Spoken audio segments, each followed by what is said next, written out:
Episode 1। उता सूरज। राजस्थान राज्य के उदयपुर शहर में दिसंबर की कड़कड़ाती ठंड में एक 10 साल का मासूम बच्चा खून से लथपथ अकेला जंगल के किनारे वाली सड़क पर चला जा रहा था। वह कहां से आया था और कहां जा रहा था, किसी को नहीं पता था। खून से लथपथ इस बच्चे के होश जब खोने ही वाले थे, तभी उसकी नन्ही बाहों को एक सहारा मिला। एक बेहद साधारण दिखने वाले साधु ने उसे रोका था।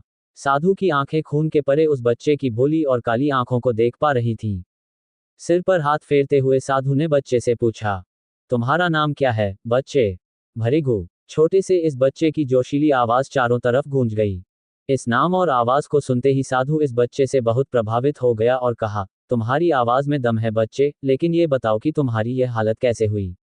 भरिगु ने इसका कोई जवाब नहीं दिया।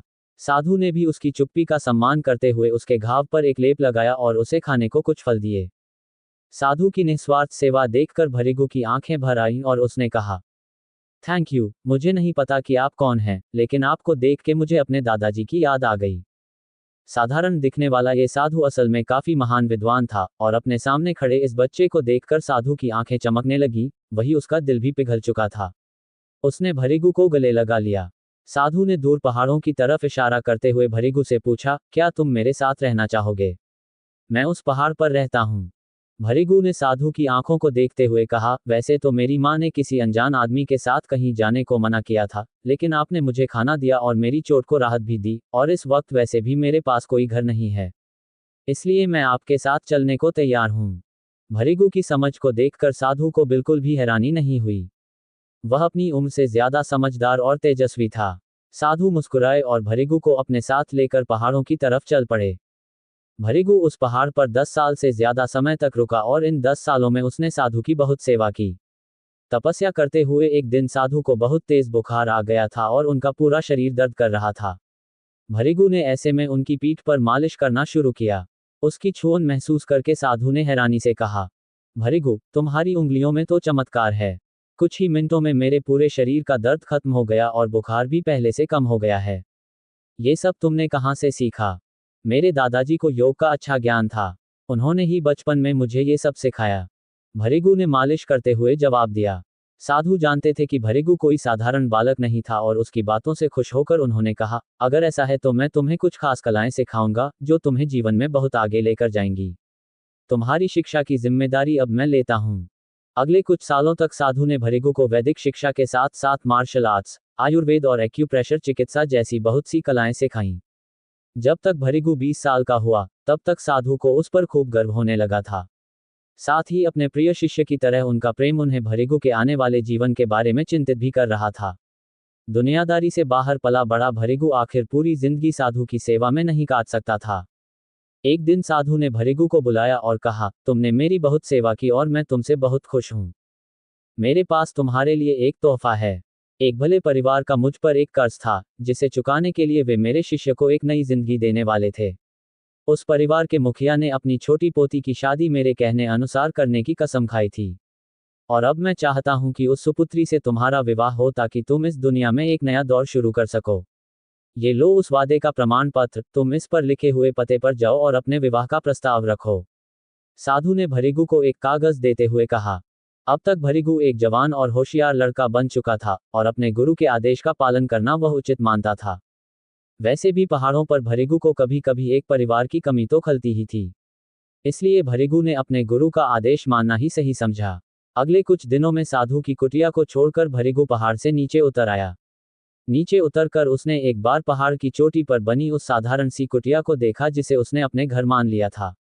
दिल में छा रही उदासी को छोड़ते हुए भरिगु ने अपने अंदर की घबराहट को भगाया और एक नई जिंदगी की तरफ कदम बढ़ाए, इस उम्मीद के साथ कि उसका हर कदम उसके गुरु का सर गर्व से ऊंचा कर देगा। जल्द ही भरिगु उदयपुर शहर के अंदर पहुंच गया। ये वैसे तो एक बहुत बड़ा शहर था, जिसका बाजार काफी तंग था और जिसकी गलियां बेहद रोशन थीं। ऐसे नज़ारे देखकर भरिगु की आंखों में उत्साह आ गया था। पहाड़ों पर इतना लंबा समय गुजारने के बाद बाहरी दुनिया को जानने के लिए वह बेहद उत्सुक हो रहा था। होठों पर एक बड़ी मुस्कान भरकर वह हर एक चीज को किसी बच्चे की नजरों से देखते हुए आगे बढ़ ही रहा था कि तभी बाजार के बीचों बीच उसे लोगों का एक झुंड दिखाई दिया। वहां जाकर उसने देखा कि एक आदमी को मिर्गी के दौरे पड़ रहे थे और उसकी हालत बदतर होती जा रही थी। भरिगु तुरंत मरीज के पास उसकी स्थिति का जायजा लेने के लिए झुका, पर भीड़ में से किसी ने उसे खींचकर धक्का दे दिया। मारेगा क्या इस आदमी को, डॉक्टर साहब आने वाले हैं, जाकर दूर खड़ा हो जा। भरिगु ने भीड़ से कहा, एक बार मुझे कोशिश करके देख लेने दो।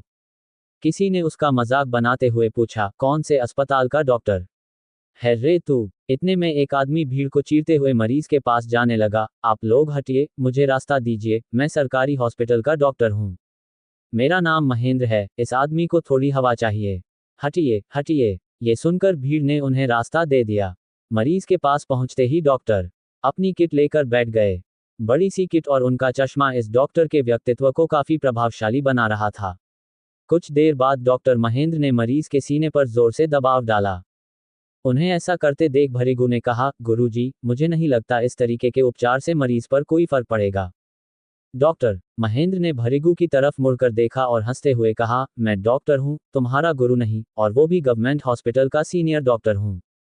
इनका ट्रीटमेंट करना मुझे अच्छे से आता है। ये वाक्य अपने आप में इतना गर्व से भरा हुआ था कि आसपास के लोग भरिगु को कोसने लगे। भीड़ में से किसी ने फुसफुसाया, ये मैले कुचले कपड़े वाला लीचड़ आदमी सरकारी डॉक्टर को ज्ञान देने चला है। आजकल हर ऐरा गैरा खुद को डॉक्टर मानता है। भीड़ में हर कोई उसे कोस रहा था, फिर भी भरिगु के दिल में कोई हलचल नहीं हो रही थी। बल्कि वह वहीं खड़ा रहा, क्योंकि उसे लग रहा था कि शायद मरीज को उसकी मदद की जरूरत पड़े। भरिगु अपने गुरु, उस साधु की ही बातें याद कर रहा था कि किसी का जीवन बचाना खुद के जीवन बनाने से ज्यादा जरूरी है। इसी बीच डॉक्टर महेंद्र ने मरीज को इंजेक्शन के जरिए दवाई दे दी थी और भीड़ से खूब तारीफें भी पाली थी, क्योंकि उन्होंने मरीज की स्थिति को कुछ ही देर में स्थिर कर दिया था। पर घमंडी डॉक्टर महेंद्र का ये गुणगान बहुत देर तक नहीं टिक पाया, क्योंकि कुछ ही पलों में उस मरीज का शरीर भयंकर रूप से अकड़ गया और वह वहीं उल्टियां करने लगा। भीड़ भी एक बार फिर बुरी तरह घबरा गई। डॉक्टर महेंद्र ने भी जल्दी से मरीज की नब्ज चेक की और उसे रुका हुआ पाया। ये देखकर इस सरकारी अस्पताल के डॉक्टर महेंद्र का चेहरा पूरी तरह से पीला पड़ गया। सर्दी में भी डॉक्टर महेंद्र के माथे से पसीना बह रहा था। भीड़ ने भी अब तुरंत पाला बदल लिया और वे डॉक्टर के खिलाफ आवाज उठाने लगे, शायद सिफारिश से डॉक्टर बने हैं, आजकल का सिस्टम ही खराब है। भरिगु ने ये सुनते ही बड़ी मासूमियत से कहा, अरे भाई, ये तो सिर्फ अपने तरीके से कोशिश कर रहे थे। उसकी इस एक बात से डॉक्टर महेंद्र को थोड़ा सहारा मिला और उन्होंने कहा, सुनो, एक बार तुम कोशिश करके देखो। एम्बुलेंस बुलाने जितना समय भी अब उस मरीज के पास नहीं था। डॉक्टर महेंद्र जानते थे कि यदि इस घटना की जांच हुई तो उनकी नौकरी जा सकती है, साथ ही यह भीड़ उन पर हावी हो सकती है। इसलिए डॉक्टर ने जल्दी से भरिगु को खींचकर उसके कानों में कहा, तुम अगर मरीज का इलाज कर दोगे तो तुम्हें 10,000 रुपये मैं खुद दूंगा। अब भीड़ भरिगु को गुस्से से घूर रही थी, ऐसा लग रहा था जैसे दोनों की कोई मिलीभगत चल रही हो। वैसे भी मामूली सा दिखने वाला भरिगु कंधों पर झोला लिए एक डॉक्टर नहीं बल्कि गुप्त रोग विशेषज्ञ टेंट वाला हकीम लग रहा था। पर भरिगु मौका पाते ही मरीज के पास जाकर बैठा और उसका इलाज करने लगा। इसी भीड़ में कुछ देर पहले उदयपुर राजघराने की राजकुमारी दिया राठौर और उनका सेवक मोहन शामिल हुए थे और भीड़ की बातों से उन्होंने सारा माजरा समझ लिया था। इसी बीच भरिगु ने अपने तरीके से इलाज करना चालू कर दिया। कुछ जड़ी बूटियां पहले से ही उसके धूल से लथपथ झोले में थीं, कुछ के लिए वह आसपास के पेड़ों की पत्तियां और छालें ले रहा था। भीड़ में से कोई बोलने लगा, भाई, ये कोई बकरी है क्या जो इसे पत्तियां खिलाएगा? भरिगु इन व्यंग्यों पर कोई ध्यान नहीं दे रहा था। वह अब अपनी जड़ी बूटियों को कूटकर पेस्ट बना चुका था। राजकुमारी दिया खूब चिंता में इसी भीड़ में खड़ी हुई थी और भरिगु को देखे जा रही थी, जबकि उनके सेवक मोहन ने कहा, राजकुमारी जी, ये आदमी पागल बना रहा है, हमें यहाँ से चलना चाहिए। राजकुमारी ने जवाब दिया, नहीं, हमें कुछ देर और रुकना चाहिए। अगर यह इंसान इस आदमी की जान बचा लेगा तो हो सकता है ये हमारी दादीसा की बीमारी भी ठीक कर दे। लेकिन जल्द ही भरिगु ने किसी तरह अपनी बनाई हुई जड़ी बूटियों का पेस्ट मरीज को चटा दिया। सब एकटक सांसें रोककर उस अधमरे मरीज पर नजर टिकाए हुए थे। लेकिन कुछ ही देर में मरीज ने धीरे धीरे अपनी आंखें खोलीं और सामान्य स्थिति में आने लगा। ऐसा देखकर भीड़ में खुशी की लहर दौड़ पड़ी और सब चिल्लाने लगे, वाह वाह, ये डॉक्टर नहीं है लेकिन कोई फरिश्ता जरूर हैं। भरिगु ने भी अब खुश होते हुए दिल को हल्का करना ही ठीक समझा, मैं डॉक्टर नहीं हुआ तो क्या हुआ, हाँ, पागल भी नहीं हूं मैं, बस थोड़ा अलग हूं। इसी बीच डॉक्टर महेंद्र चुपके से वहां से खिसकने लगे। उन्हें ऐसे जाता देख भरिगु ने आवाज लगाई, डॉक्टर साहब कहाँ चल दिए, मेरे 10,000 रुपये दिए बिना आप जा नहीं सकते। भीड़ अब भरिगु की तरफ खड़ी थी, फिर भी डॉक्टर महेंद्र अपनी बात से पलट गए और कहा, देखो, ये मरीज मेरी दी हुई दवा से ठीक हुआ है। इतनी जल्दी कोई जड़ी बूटी असर नहीं कर सकती है। इस बात पर भीड़ भी गुस्से में आ गई और डॉक्टर की तरफ बढ़ने लगी, लेकिन डॉक्टर महेंद्र पैसे देने को राजी नहीं हो रहे थे। भरिगु के गुरु ने उसे चंद रुपए दिए थे और कहा था कि बाजार से मिठाई लेकर अपनी होने वाली पत्नी के घर जाए, लेकिन अगर भरिगु कुछ और पैसे जोड़ ले और मिठाई के साथ ही कोई साड़ी या चूड़ी ले जा सके तो उसके मन को बहुत खुशी होगी। इसलिए भरिगु ने भीड़ को रोका नहीं। डॉक्टर महेंद्र, क्या तुम अपना लाइसेंस रद्द करवाना चाहते हो? भीड़ उस तरफ देखने लगी जहां से आवाज आई थी। वो आवाज किसी और की नहीं बल्कि राजकुमारी दिया राठौर की थी। डॉक्टर महेंद्र राजकुमारी को पहचान चुके थे और वो अच्छी तरह से राजघराने की राजनीतिक पकड़ को भी समझते थे। इसीलिए राजकुमारी को देखते ही डॉक्टर ने बिना कुछ ज्यादा बोले 10,000 रुपये के नोट भरिगु के हाथ में रख दिए और वहां से भाग जाने में ही खुद की भलाई समझी। इसके बाद बड़ी जल्दी भीड़ तितर बितर हो गई। भरिगु अपने हाथ में रखे ताज़ा नोट से ही खुश हो गया था और शान से बाजार में खरीदारी करने लगा। भरिगु की इस काबिलियत के चर्चे अब सड़कों पर होने लगे थे, लेकिन बेफिक्र भरिगु अपनी होने वाली दुल्हन के लिए एक लाल रंग की साड़ी ढूंढ रहा था। तभी मौका देखकर राजकुमारी दिया का सेवक मोहन भरिगु से बात करने आया। तुम्हारा नाम क्या है लड़के, और क्या तुम एक वैद्य हो? भरिगु ने मुस्कुराते हुए जवाब दिया, देखिए, तंज कसने वाली भीड़ में आप भी कुछ बोल ही गए थे, मैं सब सुन लेता हूँ। तब का घाव अभी तक भरा नहीं है, इसलिए अभी मुझे माफ करिए, मैं कुछ जरूरी काम में व्यस्त हूँ। अरे, ये हमारे सेवक हैं। इन्हें जल्दी से किसी पे विश्वास नहीं होता है, आप इनकी बात दिल पे मत लीजिए, राजकुमारी दिया ने बीच में टोकते हुए कहा। भरिगु ने राजकुमारी की सुंदर आंखों को देखकर कहा, मुद्दे पे आइए, आखिर आपको क्या चाहिए? असल में हमारी दादीसा बहुत बीमार हैं और उनके डॉक्टर भी अब हार मान रहे हैं। अगर आप एक बार कोशिश करके देख लेंगे तो ये आपके लिए बहुत फायदेमंद रहेगा। किसी की जान बचाने की बात सुनकर भरिगु का जी मचलने लगा था, लेकिन आज उसे अपने गुरु के दिए हुए आदेश का भी पालन करना था और शादी का प्रस्ताव लेकर उनके दिए हुए पते पर जाना था। तभी राजकुमारी ने भरिगु के हाथ में 1,000 रुपयों की कई नोटों की एक गड्डी रखी और कहा, आपकी भी तो कोई दादी होगी, मैं अपनी दादीसा को बचाने के लिए कुछ भी कर सकती हूँ। इस बात को सुनते ही भरिगु के दिमाग में अपनी दादी की धुंधली छवि आ गई और तभी उसके सीने में एक जोर का दर्द उठा। अपने सीने पे हाथ रखते हुए भरिगु ने समझा कि अपने शरीर में कई सालों बाद उसने ऐसे दर्द का एहसास किया था। लंबी सांस खींचते हुए भरिगु ने एक बार फिर राजकुमारी दिया की उन सुंदर आंखों में देखा और अपना जवाब सुनाया, चलिए, आपकी दादीसा को बचाना अब मेरा मकसद है। खुश होकर राजकुमारी दिया ने भरिगु को अपने गले से लगा लिया और फिर शर्मिंदा होकर हड़बड़ाती हुई वो अपनी गाड़ी की तरफ चली गई। भरिगु भी उनकी गाड़ी में बैठकर राजघराने की तरफ चल पड़ा। क्या है भरिगु राजपरिवार में अपनी काबिलियत सिद्ध कर पाएगा? भरिगु का परिवार कहाँ है? क्या उसका इस दुनिया में कोई नहीं है? एपिसोड 2, अनुबंध की कीमत। आज उदयपुर के बाजार में काफी खुसफुस बातें चल रही थी उस आदमी के बारे में जो मरते हुए इंसान को जिंदा कर गया, वो आदमी जो सरकारी अस्पताल के डॉक्टर को भी मात दे गया। लेकिन इस भीड़ में एक आदमी था, काली पोशाक और लंबी दाढ़ी में, और जब उसे इस बात की खबर पड़ी, उसके भौं खींच गए। ये बूढ़ा आदमी ऐसे कई लोगों को जानता था जो मरे हुए इंसान को भी मौत के मुंह से बाहर निकालना जानते थे, लेकिन वो लोग अपने खुद के ही चिकित्सा के हाथों बहुत सालों पहले अपनी जान गंवा बैठे थे। काली पोशाक पहना आदमी आसपास के लोगों से पूछता है, तो अब कहा गया वो मसीहा डॉक्टर। और जब उसे राजघराने का पता मिलता है तो अंदर से उसकी रूह कांप जाती है।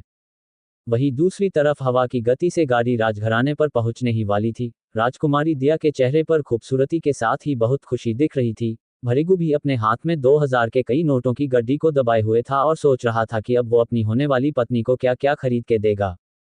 गाड़ी राजघराने के मुख्य दरवाजे के पास आकर रुकती है। द्वारपाल दरवाजा खोलते हैं, गाड़ी अंदर प्रवेश करती है। यहाँ हर एक कोने में कई कई पहरेदार थे। पूरा महल खूबसूरत चीजों से सजा हुआ था। अलग अलग किस्म की दुर्लभ प्राचीन वस्तुएं और तस्वीरें महल की शोभा बढ़ा रही थी। भरिगु की तो नजरें ही नहीं हट पा रही थी। कुछ देर बाद वह सभी मुख्य कक्ष में चले जाते हैं। वहां एक बहुत ही बुजुर्ग औरत लेटी हुई थी जो अपने आखिरी पल गिन रही थी। उस कक्ष में उनके बड़े बेटे राठौर साहब और शहर के बहुत ही प्रतिष्ठित डॉक्टर साहू पहले से ही मौजूद थे। उन सभी को वहां मौजूद पाकर राजकुमारी दिया राठौर और मोहन दरवाजे के पास ही रुक गए। भरिगु उनके ठीक पीछे खड़ा था। राठौर साहब ने सवाल किया, डॉक्टर साहब, कोई और तरीका नहीं है इन्हें ठीक करने का? डॉक्टर साहू ने जवाब दिया, यह एक दुर्लभ किस्म की बीमारी है। इनकी उम्र भी इतनी ज्यादा है, इसलिए मैं कुछ ठीक ठीक कह नहीं सकता। मैं कोशिश पूरी कर रहा हूँ राठौर साहब, लेकिन इस वक्त इनके जीने की सिर्फ 10% उम्मीद है, इसीलिए इलाज शुरू करने से पहले मैं आपकी अनुमति चाहता हूँ। राठौर साहब ने निराशा से कहा, विदेश के बड़े से बड़े डॉक्टर पहले ही हार मान चुके हैं। आप हमारे लिए आखिरी उम्मीद है डॉक्टर साहू। आप इलाज शुरू कीजिए। डॉक्टर साहब ने इलाज की प्रक्रिया शुरू कर दी। राजकुमारी दिया ने कहा, पिताजी, मेरे साथ मेरे एक दोस्त आए हैं जो दादीसा की बीमारी का इलाज कर सकते हैं, अगर आप कहें तो। बेटी दिया, आप ज्यादा परेशान ना हो, डॉक्टर साहब दादीसा के इलाज के लिए ही आए हैं और अभी ये जो भी कर रहे हैं उसमें इनका ध्यान ना भंग किया जाए, राठौर साहब ने उत्तर दिया। राजकुमारी दिया राठौर ने सोचा कि इस मुश्किल घड़ी में डॉक्टर साहब के इलाज पर भी भरोसा रखना ही चाहिए, और वैसे भी भरिगु को देख के लग रहा था कि उसने जंगलों और पहाड़ों में इलाज करना सीखा है, इसलिए हो सकता है उसकी योग्यता विदेश से पढ़े लिखे डॉक्टर साहू के आगे टिक ना पाए। भरिगु भी चुपचाप खड़ा हुआ दूर से ही बिस्तर पर लेटी बुजुर्ग महिला को देखता रहा। वो बुजुर्ग महिला इतनी ज्यादा बीमार हो चुकी थी कि साधारण डॉक्टर उसका इलाज कर ही नहीं सकते थे। डॉक्टर साहू ने बुजुर्ग महिला के शरीर में कुछ सुइयां लगाई, फिर एक्यूप्रेशर की प्रक्रिया शुरू की। वो एक्यूप्रेशर तकनीक के विद्वान लग रहे थे। भरिगु धीरे से बुदबुदाया, 7 स्टार एक्यूप्रेशर। डॉक्टर साहू ने भरिगु की आवाज सुन ली थी और उसकी तरफ देखकर कहा, वाह, तुम्हारी नजरें काफी तेज है और अच्छा लगा कि इतने कम उम्र के होते हुए भी तुम इस तकनीक के बारे में जानते हो। ये 7 स्टार नीडल तकनीक एक ब्रह्मास्त्र है जो तूफान को चीरकर मरीज की जान बचा सकती है। डॉक्टर साहू भरिगु को देखकर मुस्कुरा दिए। उनके लिए ये बहुत ही आश्चर्यजनक था, क्योंकि देश में इस तकनीक को अब ना पाया जाता था और ना ही कोई इस तकनीक का इस्तेमाल करता था। पर तभी भरिगु ने कहा, डॉक्टर साहब, वैसे बुरा ना मानिएगा, लेकिन मुझे लगता है आपकी तकनीक में कुछ कमी रह गई है। इस तरीके से तो दादीसा का बचना मुश्किल लग रहा है। डॉक्टर साहू ने चिढ़कर अब भरिगु के हुलिये पर अपनी नजर दौड़ाए और कहा, क्या बकवास कर रहे हो? ये तकनीक हमें हमारे पूर्वजों से विरासत में मिली है, तुम जैसे झोला छाप डॉक्टर इसे कभी समझ नहीं पाओगे। राठौर साहब ने भी भौहें सिकोड़ ली, क्योंकि डॉक्टर साहू को उन्होंने बड़ी मुश्किल से बुलाया था। उन्होंने राजकुमारी दिया से कहा, दिया बेटी, आपके दोस्त से कहो कि बड़ों की इज्जत करना सीखे और चुप हो जाए। उनका गुस्सा कह रहा था कि अगर भरिगु दिया राठौर के पीछे नहीं खड़ा होता तो अब तक धक्के मार के निकलवा दिया गया होता। दिया ने भी एक कदम पीछे लेते हुए भरिगु के हाथों को खींच के पकड़ा ताकि वो फिर से किसी को नाराज ना करे। यूं राजकुमारी की पकड़ से भरिगु को अपनी बेइज्जती का एहसास हुआ और उसका मन उदास हो गया। उसके गुरु ने उसे बताया था कि अक्सर सांसारिक लोग जब खुद परेशान होते हैं तो वो दूसरों का अपमान करने से खुद को रोक नहीं पाते हैं। भरिगु ने झट से अपने हाथ को राजकुमारी के हाथ से छुड़ाया और जोर से कहा, कोई बात नहीं राजकुमारी, क्योंकि यहाँ पहले से ही एक विद्वान डॉक्टर है तो मुझे यहाँ और रुकना नहीं चाहिए, भरिगु ने उत्तर दिया। और इसके बाद भरिगु वहां से निकल गया। जाते हुए उसने राजकुमारी द्वारा दिए हुए पैसे भी वही एक मेज में रख दिए। पर राजकुमारी दिया को भी अपनी गलती का एहसास हुआ और वो भरिगु को रोकने के लिए उसके पीछे आई। हेलो, रुकिए प्लीज, मेरी बात सुनिए। डॉक्टर साहू एक मंजे हुए डॉक्टर है, वो कुछ गलत नहीं कर सकते हैं, लेकिन चूंकि आप मेरे साथ आए हैं तो मैं आपको इस तरह से जाने नहीं दे सकती हूँ। और फिर राजकुमारी दिया ने भरिगु के हाथ में दोबारा उन पैसों को रखने की कोशिश की। नहीं, मैं ये नहीं ले सकता क्योंकि मैंने आपकी दादी का इलाज नहीं किया है। काश मैं आपकी मदद कर पाता। इतना कहकर भरिगु ने अपनी नजरें राजकुमारी से दूर हटाई और वहां से चला गया। राजकुमारी ने उसे फिर से आवाज लगाई, लेकिन मोहन ने उन्हें रोक लिया और कहा, राजकुमारी जी, जाने दो उसे, घमंड कुछ ज्यादा ही चढ़ गया है इसके दिमाग में। राजकुमारी दिया को बहुत बुरा लग रहा था, लेकिन वो अपनी दादीसा के पास लौट आई। जैसे ही वो अंदर गई उन्होंने देखा कि दादीसा उठ खड़ी हुई है। ये देख राजकुमारी दिया खुशी से ताली बजाने लगी। ये साफ था कि डॉक्टर साहू ने अपनी प्रतिष्ठा के अनुरूप काम किया है, वो सच में एक विद्वान डॉक्टर हैं। राठौर साहब ने भी जोश से अपनी मुठ्ठियां भींच ली और घोषणा की कि आज रात एक राजमहल में एक शानदार दावत का आयोजन किया जाएगा। उम्मीद है डॉक्टर साहू को ये पसंद आएगा। डॉक्टर साहू ने मुस्कुरा के शुक्रिया अदा किया। राजकुमारी भी अपनी दादीसा के कोमल गालों पे हाथ फहराने लगी। उसने कहा, दादीसा, आपने तो इन दिनों हम सबको डरा ही दिया था। दिया ने फिर पूरी कृतज्ञता से कहा, अगर डॉक्टर साहू न होते तो पता नहीं क्या होता। लेकिन तभी दादीसा की जबान लड़खड़ाने लग गई और वो कोमा में चली गई। ये पहले से भी अधिक गंभीर स्थिति थी और पूरा परिवार बुरी तरह डर गया। डॉक्टर साहू ने दोबारा चेक तो किया, पर इस बार उन्हें कुछ समझ में नहीं आया। उन्होंने 7 स्टार तकनीक को पहले भी आजमाया था, पर पता नहीं क्यों आज वो असर नहीं कर पाए। दादीसा की तबीयत लगातार बिगड़ती जा रही थी, इसका मतलब उस तकनीक में कुछ तो कमी रह गई थी। राजघराने के एक सदस्य को यूं अपने सामने मरते हुए नहीं देखना चाहते थे डॉक्टर साहू, इसलिए उन्होंने घबराते हुए कहा, जाओ उस आदमी को ढूंढ के ले आओ। ये सुन के राजकुमारी दिया को भी बहुत अफसोस हुआ और उन्होंने कहा, अब तक तो वो बहुत दूर चले गए होंगे, अब कैसे उन्हें ढूंढेंगे। पर राठौर साहब ने अपने सेवकों को आदेश दिया कि वो भृगु को पाताल से भी ढूंढ के ले आए और कुछ ही देर में पूरा शहर भृगु को ढूंढ रहा था। इसी बीच चौहान फैमिली, जो कि इस शहर की दूसरी सबसे ताकतवर और संपन्न फैमिली थी, रविवार के दिन अपने बगीचे में सुनहरी धूप का आनंद ले रही थी। मिस्टर चौहान बगीचे के फूलों की तारीफ कर रहे थे। उनके साथ एक बेहद खूबसूरत लड़की थी जो रिश्ते में उनकी पोती थी और उसका नाम उमा था। उमा की चमड़ी दूध से भी ज्यादा सफेद थी और फूलों के इस बगीचे में वो किसी परी से कम नहीं लग रही थी। उमा ने अपने दादाजी से कहा, दादाजी, अपनी कंपनी के सभी इंटरनल मामलों की रिपोर्ट आ गई हैं। उमा, तुम चौहान फैमिली का एक मजबूत स्तंभ हो, अगर तुम न होती तो मैं इतना सुकून से रह ही नहीं पाता। कुछ सालों में ही इस कंपनी की बागडोर पूरी तरह से तुम्हारे ही हाथों में होगी। ऐसा कह के मी चौहान मुस्कुराए और अपनी पोती को गर्व से देखा। पोती उमा ने भी कहा, हाँ, लेकिन फिर भी आपको रोज मेरे साथ ऑफिस चलना ही होगा, आपको मैं यूं ही छुट्टी नहीं मारने दूंगी। मी चौहान ने अब थोड़ी गंभीरता के साथ कहा, देखो उमा, तुम्हारे भाई अभी भी उतने सक्षम नहीं हुए हैं, इसलिए भविष्य में तुम्हें ही सब कुछ संभालना है।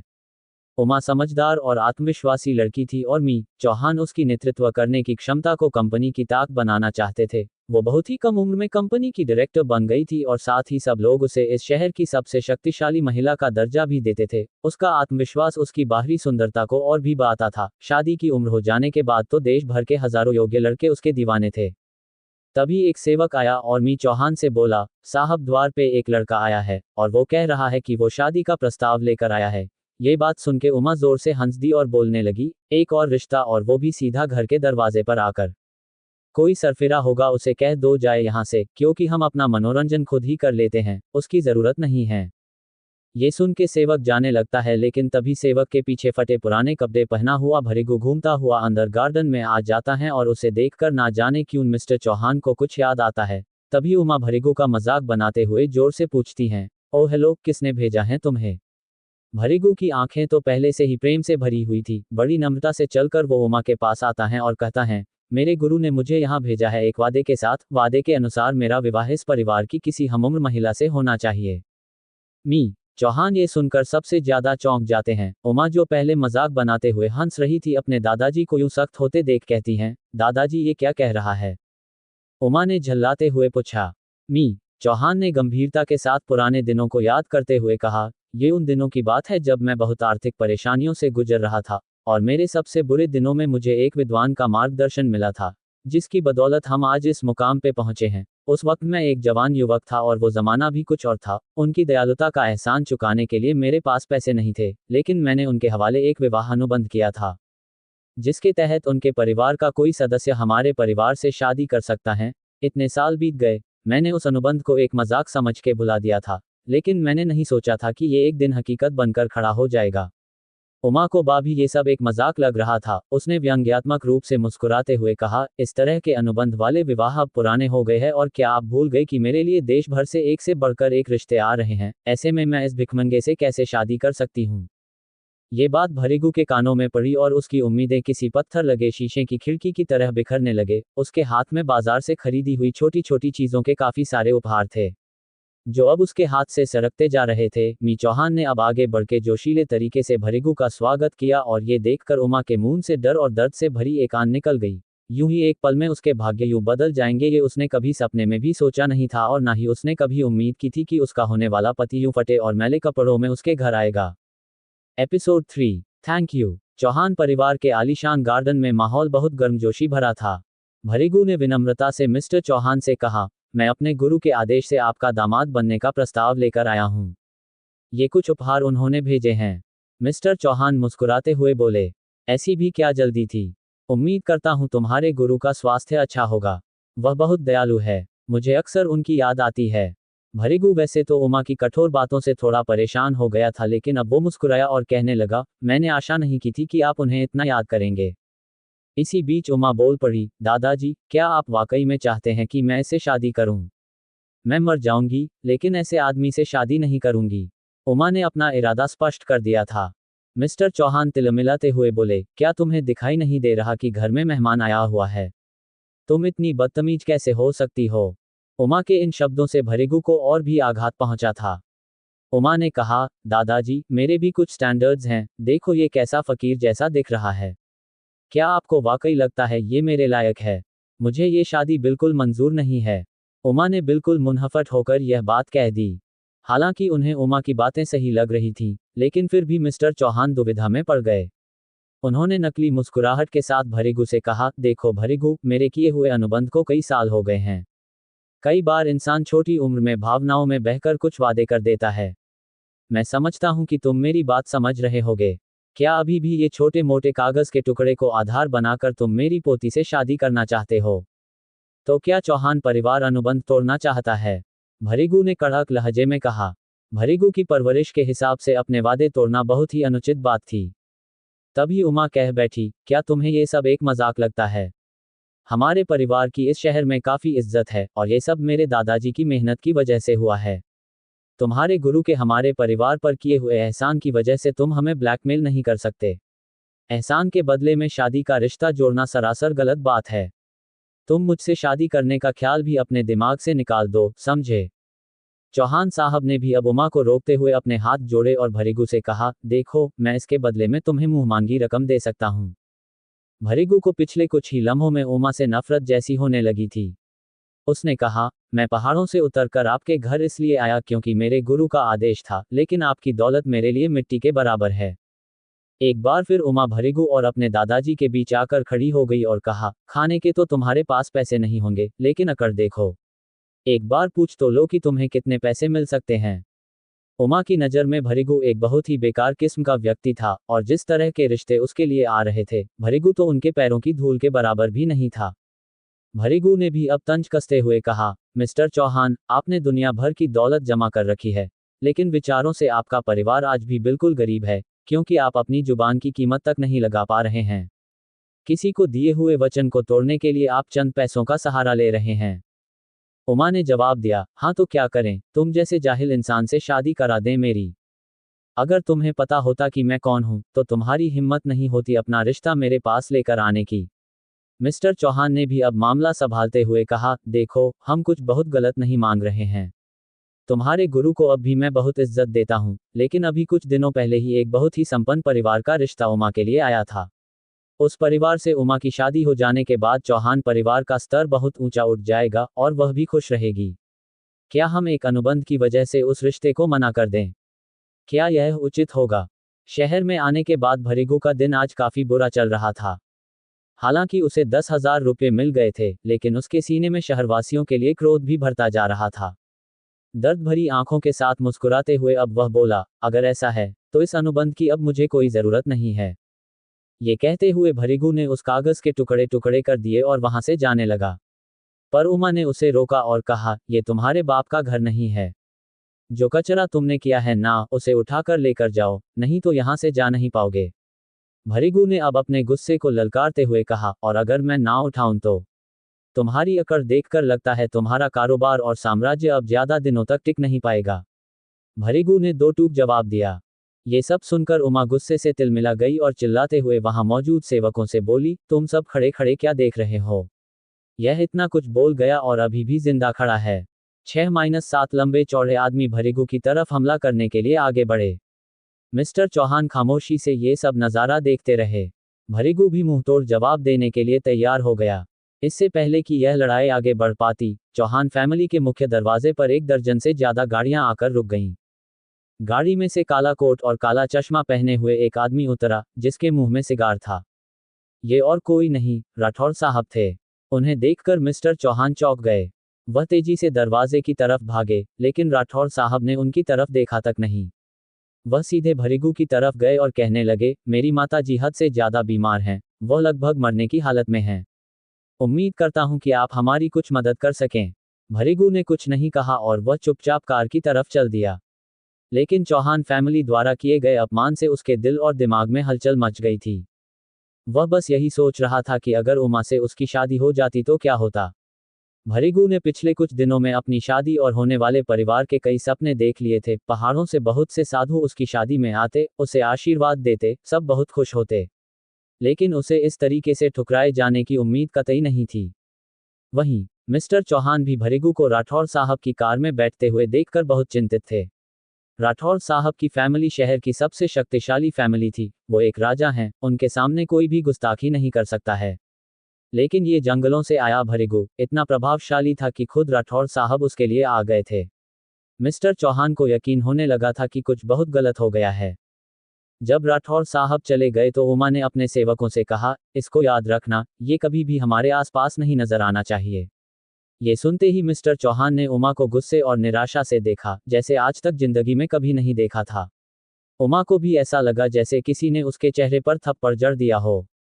दादाजी, उमा ने कहना चाहा, लेकिन मिस्टर चौहान ने गुस्से में उसे काटते हुए कहा, आज मुझे पता चल गया कि मैं तुम्हें जितना समझदार मानता था उतनी समझदार तुम बिल्कुल नहीं हो। तुम्हें पता भी है राठौर फैमिली कितनी दूर दूर तक फैली हुई है। इस शहर में क्या, देश की बड़ी से बड़ी फैमिली भी चौहान परिवार से आंखें नहीं मिला सकती है। ये जवान लड़का कोई ऐसा वैसा फकीर नहीं था, क्योंकि उस इंसान में इतनी ताकत तो थी कि उसने राठौर साहब को यहाँ तक बुलवा लिया था। अगर उसने अपना मुंह खोला तो हमारे परिवार को इसका खामियाजा भुगतना पड़ सकता है। ऐसा कहते कहते मिस्टर चौहान आत्मग्लानि से भर गए और उमा की तरफ से नफरत से देखने लगे। अगर उमा भृगु से शादी कर लेती तो राठौर फैमिली से रिश्ता जुड़ा रहता। ये सब देखकर उमा को भृगु पर और भी गुस्सा आया। वही उखड़े हुए मन से भृगु ने इस बात को मनाने की कोशिश की कि वह अपने गुरु से किया हुआ वादा नहीं निभा पाएगा और ना ही वह अपना खुद का परिवार शुरू कर पाएगा। परिवार को याद करते ही भृगु के सीने में फिर से वही तेज दर्द हुआ जो सुबह अपनी दादी को याद करके उसने महसूस किया था। ये दर्द किसी हार्ट अटैक की तरह था, लेकिन भृगु जानता था कि यह घातक नहीं था, बल्कि ये दर्द से उठाने वाला एक सैलाब था। लेकिन ये दर्द बार बार उसे क्यों हो रहा था, इसे वह अभी तक नहीं समझ पाया था। जल्द ही भृगु राठौर साहब के साथ राजघराने में पहुंचा और डॉक्टर साहू ने भृगु से कहा, आप बिल्कुल सही थे। भृगु ने विनम्रता से कहा, जब आप 7 स्टार नीडल तकनीक का अभ्यास करते हैं तो आपको ये समझना चाहिए कि हर एक सुई बिल्कुल सटीक एक्यूप्रेशर बिंदु पर होनी चाहिए। वैसे इस कमरे का माहौल काफी गंभीर था और राजकुमारी दिया की आंखें भी नम थीं। लेकिन भृगु को देखकर सब में थोड़ी उम्मीद जग गई थी। जल्द ही भृगु ने दादीसा के शरीर पर लगी सुइयों की स्थितियों में कुछ फेरबदल किया। साथ ही सब लोग हाथ जोड़कर प्रार्थना करने लगे। राठौर साहब ने भृगु से पूछा, क्या मेरी माँ ठीक हो जाएंगी? भृगु ने कहा, हो जाएंगी, ठीक हो गई हैं, इन्हें 1 घंटे में होश आ जाएगा। साथ ही बिना रुके उसने कहा, मुझे बहुत भूख लगी है, खाना मंगवा दीजिए।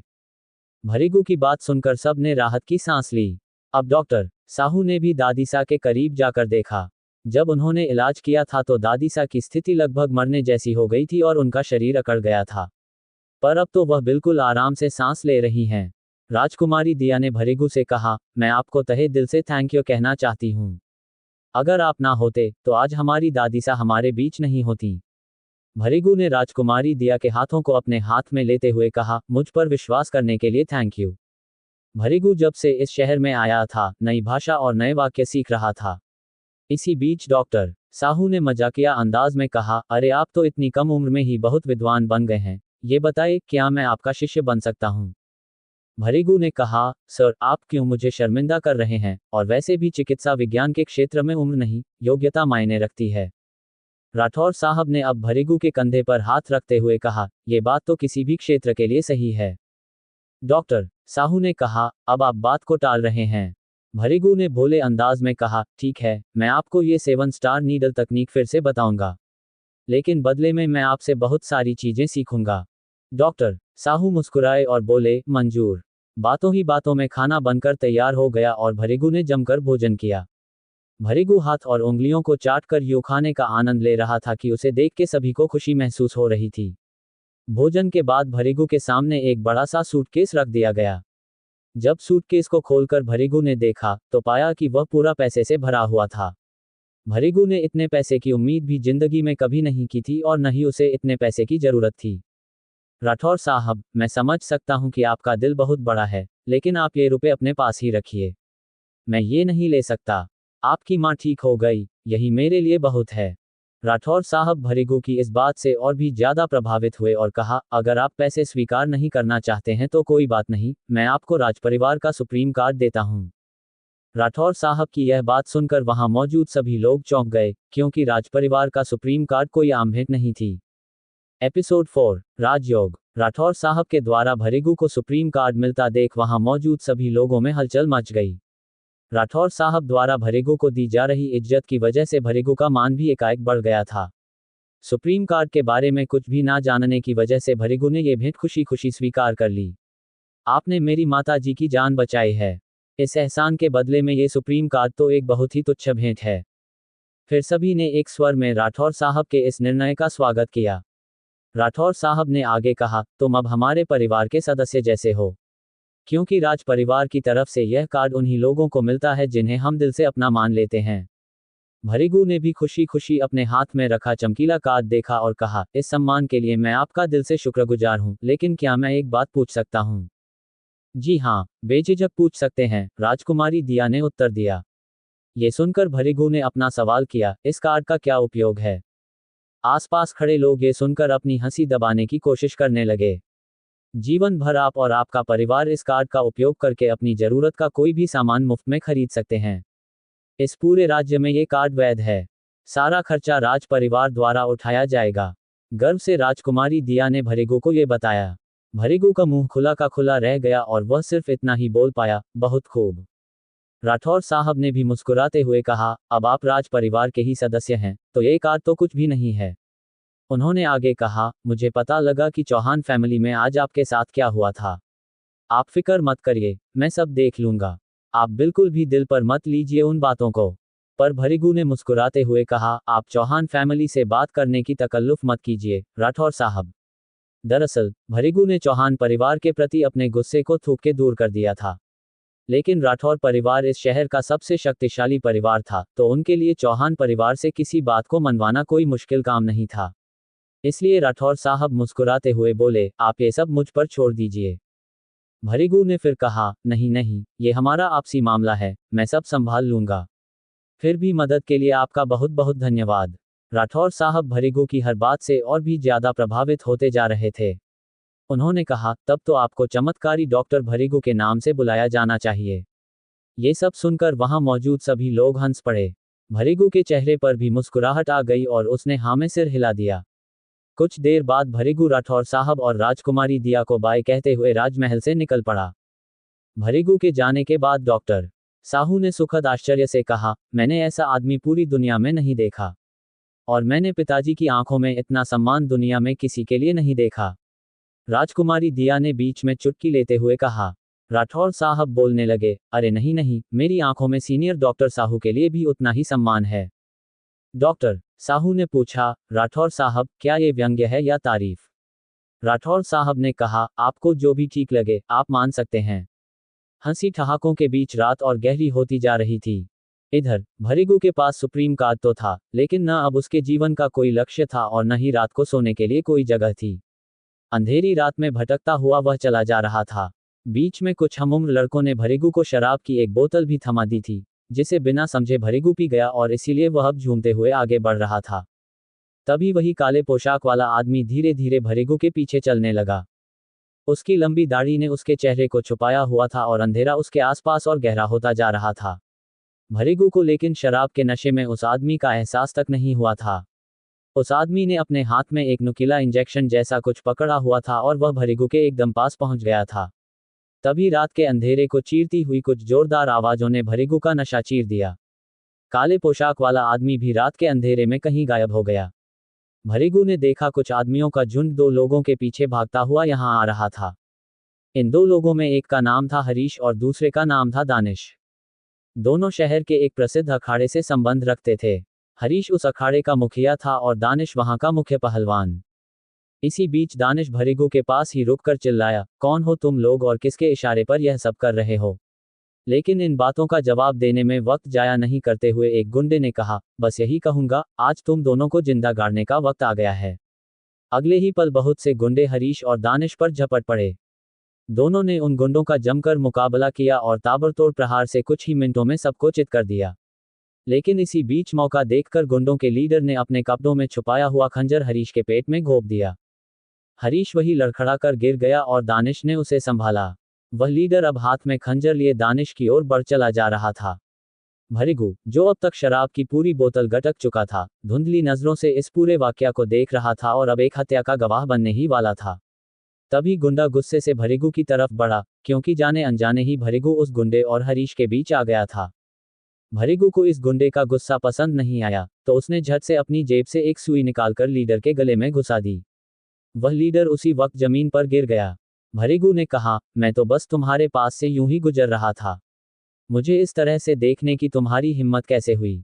यह अजीब किस्म का दृश्य था और स्थिति पूरी तरह पलट चुकी थी। भरिगु का ये बेपरवाह अंदाज देखकर वहां मौजूद सभी गुंडे अलग अलग दिशाओं में भाग गए। हरीश और दानिश ने भरिगु का शुक्रिया अदा किया।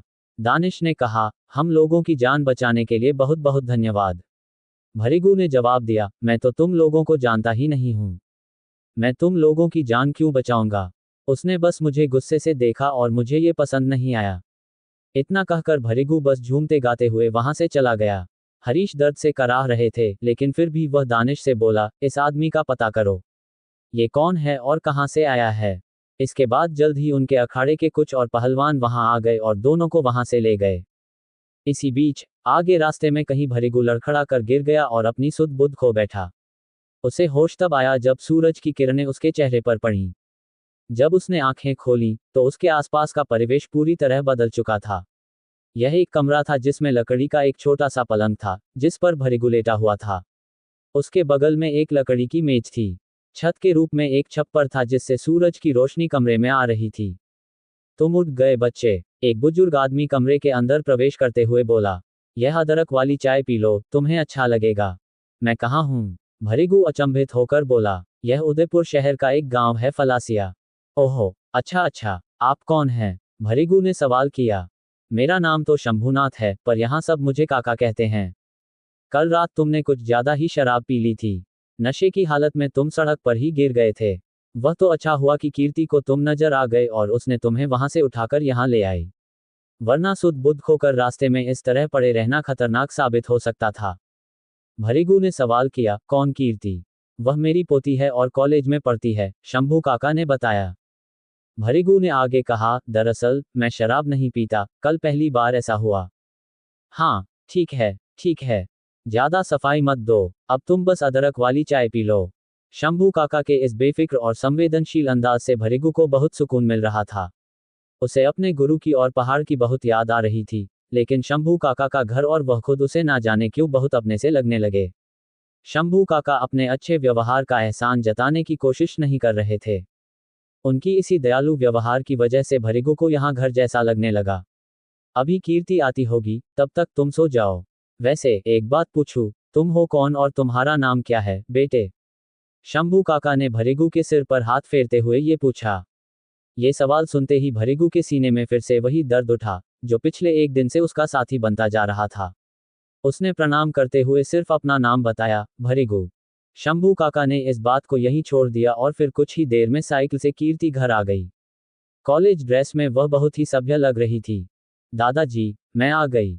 अपने सामने खड़ी लड़की को देखकर भरिगु की आंखें खुली रह गईं। काफी समय तक पहाड़ों पर रहने की वजह से इस तरह की खूबसूरती देख पाना भरिगु के लिए मुश्किल था। लेकिन ये लड़की तो उमा और राजकुमारी दिया से भी कहीं ज्यादा खूबसूरत थी। क्या आप ठीक हैं? कीर्ति ने भरिगु से पूछा। कल रात आपको सड़क पर अकेला पाकर मैं काफी घबरा गई थी, इसीलिए मैं आपको उठाकर यहाँ ले आई, हालांकि आप थोड़े भारी थे। मैं समझ गया, भरिगु ने शर्माते हुए कीर्ति को पास आने से रोका। बच्चे, तुम्हारा परिवार कहाँ रहता है? अगर तुम कहो तो हम उन्हें सूचित कर देते हैं, वे भी तुम्हारे लिए परेशान हो रहे होंगे। शंभू काका ने पूछा। सच कहूं तो मेरा कोई परिवार नहीं है और मेरे रहने का कोई ठिकाना भी नहीं है, वरना मैं सड़कों पर इस तरह थोड़े ही पड़ा रहता, भरिगु ने थोड़ी मायूसी के साथ अपना सच बता दिया। शंभू काका ने कहा, मेरे बच्चे, अगर तुम्हारे पास रहने के लिए कोई ठिकाना नहीं है तो तुम यहाँ जितने दिन चाहो रह सकते हो। शुक्रिया काका, भरिगु ने कृतज्ञता से कहा। कीर्ति चुपचाप खड़ी होकर यह सब सुन रही थी। शंभू काका के घर में सब तरफ सुकून छाया हुआ था।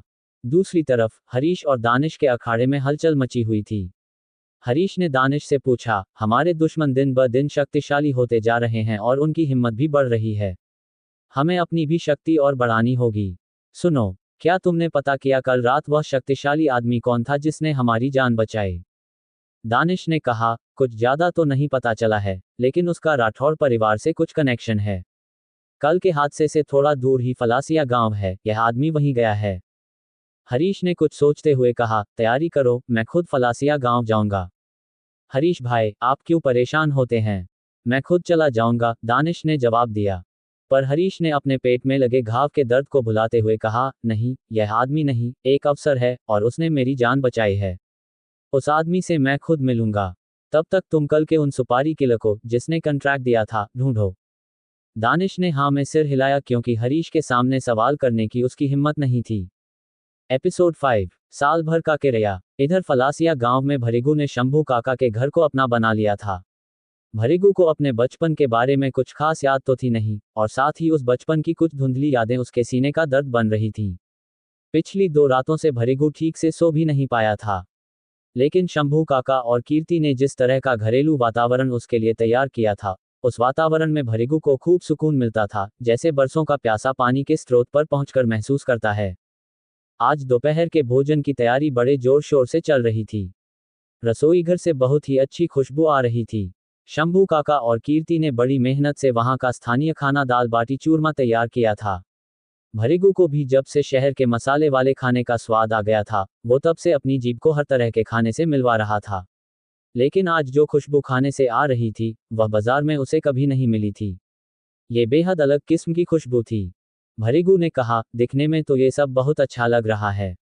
कीर्ति ने कहा, आप खाकर देखिए, और भी अच्छा लगेगा। भरिगू ने जब खाना खाना शुरू किया, तो उसका रोम रोम तृप्त हो गया। ऐसा स्वादिष्ट खाना उसने आज तक नहीं खाया था। उसे यहाँ पर जो घर का एहसास होने लगा था, वह और गहरा हो गया था। इसी बीच शंभू काका ने कहा, बच्चे, खाने में बिल्कुल मत शर्माना, भरपेट खाना। जी काका, भरिगू ने जवाब दिया। उस छोटी सी झोपड़ी के अंदर इतना मधुर और शांत वातावरण था कि खाने का स्वाद दुगना हो गया था। लेकिन इसी बीच शांति को तोड़ती हुई एक आवाज आई, क्या कोई घर में है? ये थोड़ी ऊंची आवाज थी और कुछ दूरी से आ रही थी। शंभू काका ने उठते हुए कहा, तुम दोनों खाना खाओ, मैं बाहर जाकर देखता हूँ, शायद कोई मिलने आया है। शंभू काका ने दरवाजा खोला तो देखा कुछ 4-5 आदमी एक जीप में आए हुए हैं। शंभू काका ने गौर से देखा तो पाया कि यह जगदीश ठाकुर था। शहर की जो दुकान शंभू काका जीवन यापन के लिए चलाते थे, जगदीश उसी का मालिक था। शंभू काका दरवाजे से दौड़कर आंगन तक गए और बोलने लगे, जगदीश भाई, कैसे हैं आप? जगदीश ने हंसते हुए कहा, मैं तुम्हारे जितना बुढ़ा नहीं हूं काका, मुझे जगदीश ही बोलो। आवाज सुनकर कीर्ति भी दरवाजे पर जा पहुंची। जगदीश ने ऊंची आवाज में कहा, दुकान का किराया कब पहुंचा रहे हो काका? बहुत ज्यादा चढ़ गया है। शंभू काका ने आश्चर्य के साथ कहा, लेकिन दुकान तो मैंने पिछली साल ही खाली कर दी थी। आपके पिताजी को मैंने घर जाकर बोलकर भी आया था, और तब तक का पूरा किराया भी मैंने उन्हें चुका दिया था। अच्छा, पिताजी ने हमें तो ये बात बताई नहीं। वैसे आपने दुकान क्यों खाली की थी? मेरे घुटनों में काफी दर्द रहने लगा था, और आगे के जीवन के लिए मैंने कुछ रुपए जमा कर दिए थे। तो मुझे लगा, अब शरीर पर और बोझ डालना ठीक नहीं है। अच्छा, तो काका, ऐसा करो, उन जमा किए हुए रुपयों में से कुछ रुपए निकालकर पिछले 1 साल का किराया चुकता कर दो। जगदीश बेटा, मैंने आपको बताया ना कि आपके पिताजी से मैंने दुकान खाली करने की बात कह दी थी। जब आपने यह बात उन्हें बताई, तो उनकी तबीयत कैसी थी? इस सवाल पर शंभू काका ने हिचकिचाते हुए कहा, उनकी तबीयत थोड़ी खराब तो थी। हाँ, तो फिर यह बात आपको मेरी माता जी को भी बतानी और मुझे भी इस स्थिति से अवगत कराना चाहिए था। खैर, हुआ जो हुआ, अब मुझे साल भर के किराए का भुगतान करो और मामला खत्म करो। ये तो बिल्कुल गलत बात है। इतना पैसा मैं कहाँ से लाऊं, जगदीश बेटा? अगर तुम पैसा नहीं दोगे, तो हो सकता है भविष्य में गांव के किसी भी आदमी की मदद हमारा परिवार ना करें। जगदीश ने यह बात इतनी ऊंची आवाज में कही कि आसपास भीड़ लग गई। सब लोग दबी आवाज में कुछ ना कुछ कहने लगे। किसी ने कहा कि शंभू काका बहुत ही ईमानदार आदमी है, ये जगदीश बेवजह उन्हें परेशान कर रहा है। तो दूसरे आदमी ने उसे टोका, अरे, धीरे बोलो। अगर तुम्हारी बात जगदीश ने सुन ली, तो तुम बहुत बड़ी परेशानी में फंस जाओगे। गांव के सभी लोग जानते थे कि जगदीश साहूकार के रूप में एक बहुत बड़ा गुंडा है। ये सब देखकर कीर्ति भी शंभू काका के पास जाकर खड़ी हो गई। जगदीश की नज़र कीर्ति पर पड़ी तो उसका मन मचल उठा। उसने अपनी गंदी नज़र कीर्ति पर डालते हुए कहा, अगर तुम्हारे पास पैसे नहीं हैं, तो कोई बात नहीं, तुम्हारे पास और भी तरीके हैं मेरा कर्ज चुकाने के। जगदीश साहूकार अपने गंदे हाथ कीर्ति के बदन पर फेरने ही वाला था कि तभी काका कीर्ति के सामने आकर खड़े हुए और कहा, तुम्हारी बातों को सुनकर ऐसा लगता नहीं कि तुम अपने बाप की औलाद हो। शंभू काका की इस बात से जगदीश भड़क गया और उसने शंभू काका को उठाकर दूर फेंक दिया। ये सब देखकर कीर्ति की चीख निकल गई। गांव के सभी लोगों को गुस्सा तो बहुत आ रहा था, पर किसी की भी हिम्मत नहीं हो रही थी कि वह इन गुंडों के मुंह लग सके। गांव के सभी लोग सीधे शरीफ थे और ये सभी छंटे हुए बदमाश। कीर्ति रोते हुए शंभू काका के पास पहुंची और पूछने लगी, दादाजी आप ठीक हो? कीर्ति के बालों को खींचते हुए जगदीश ने कहा, तुम्हारे दादाजी को मैं और तकलीफ नहीं दूंगा, अगर तुम मेरे साथ चलने को राजी हो जाओ तो। ये सब सुनकर कीर्ति सहम गई और खुद को इस गुंडे से दूर करने लगी। गांव के कुछ मर्द मदद के लिए आगे आना चाह रहे थे, पर वे सभी अपने अपने परिवारों द्वारा रोक लिए गए, क्योंकि कोई भी जगदीश से दुश्मनी मोल नहीं लेना चाहता था। जगदीश ने एक हाथ से कीर्ति की चोटी पकड़ रखी थी और दूसरे हाथ से शंभू काका की गर्दन। तभी अंदर से एक आवाज आई।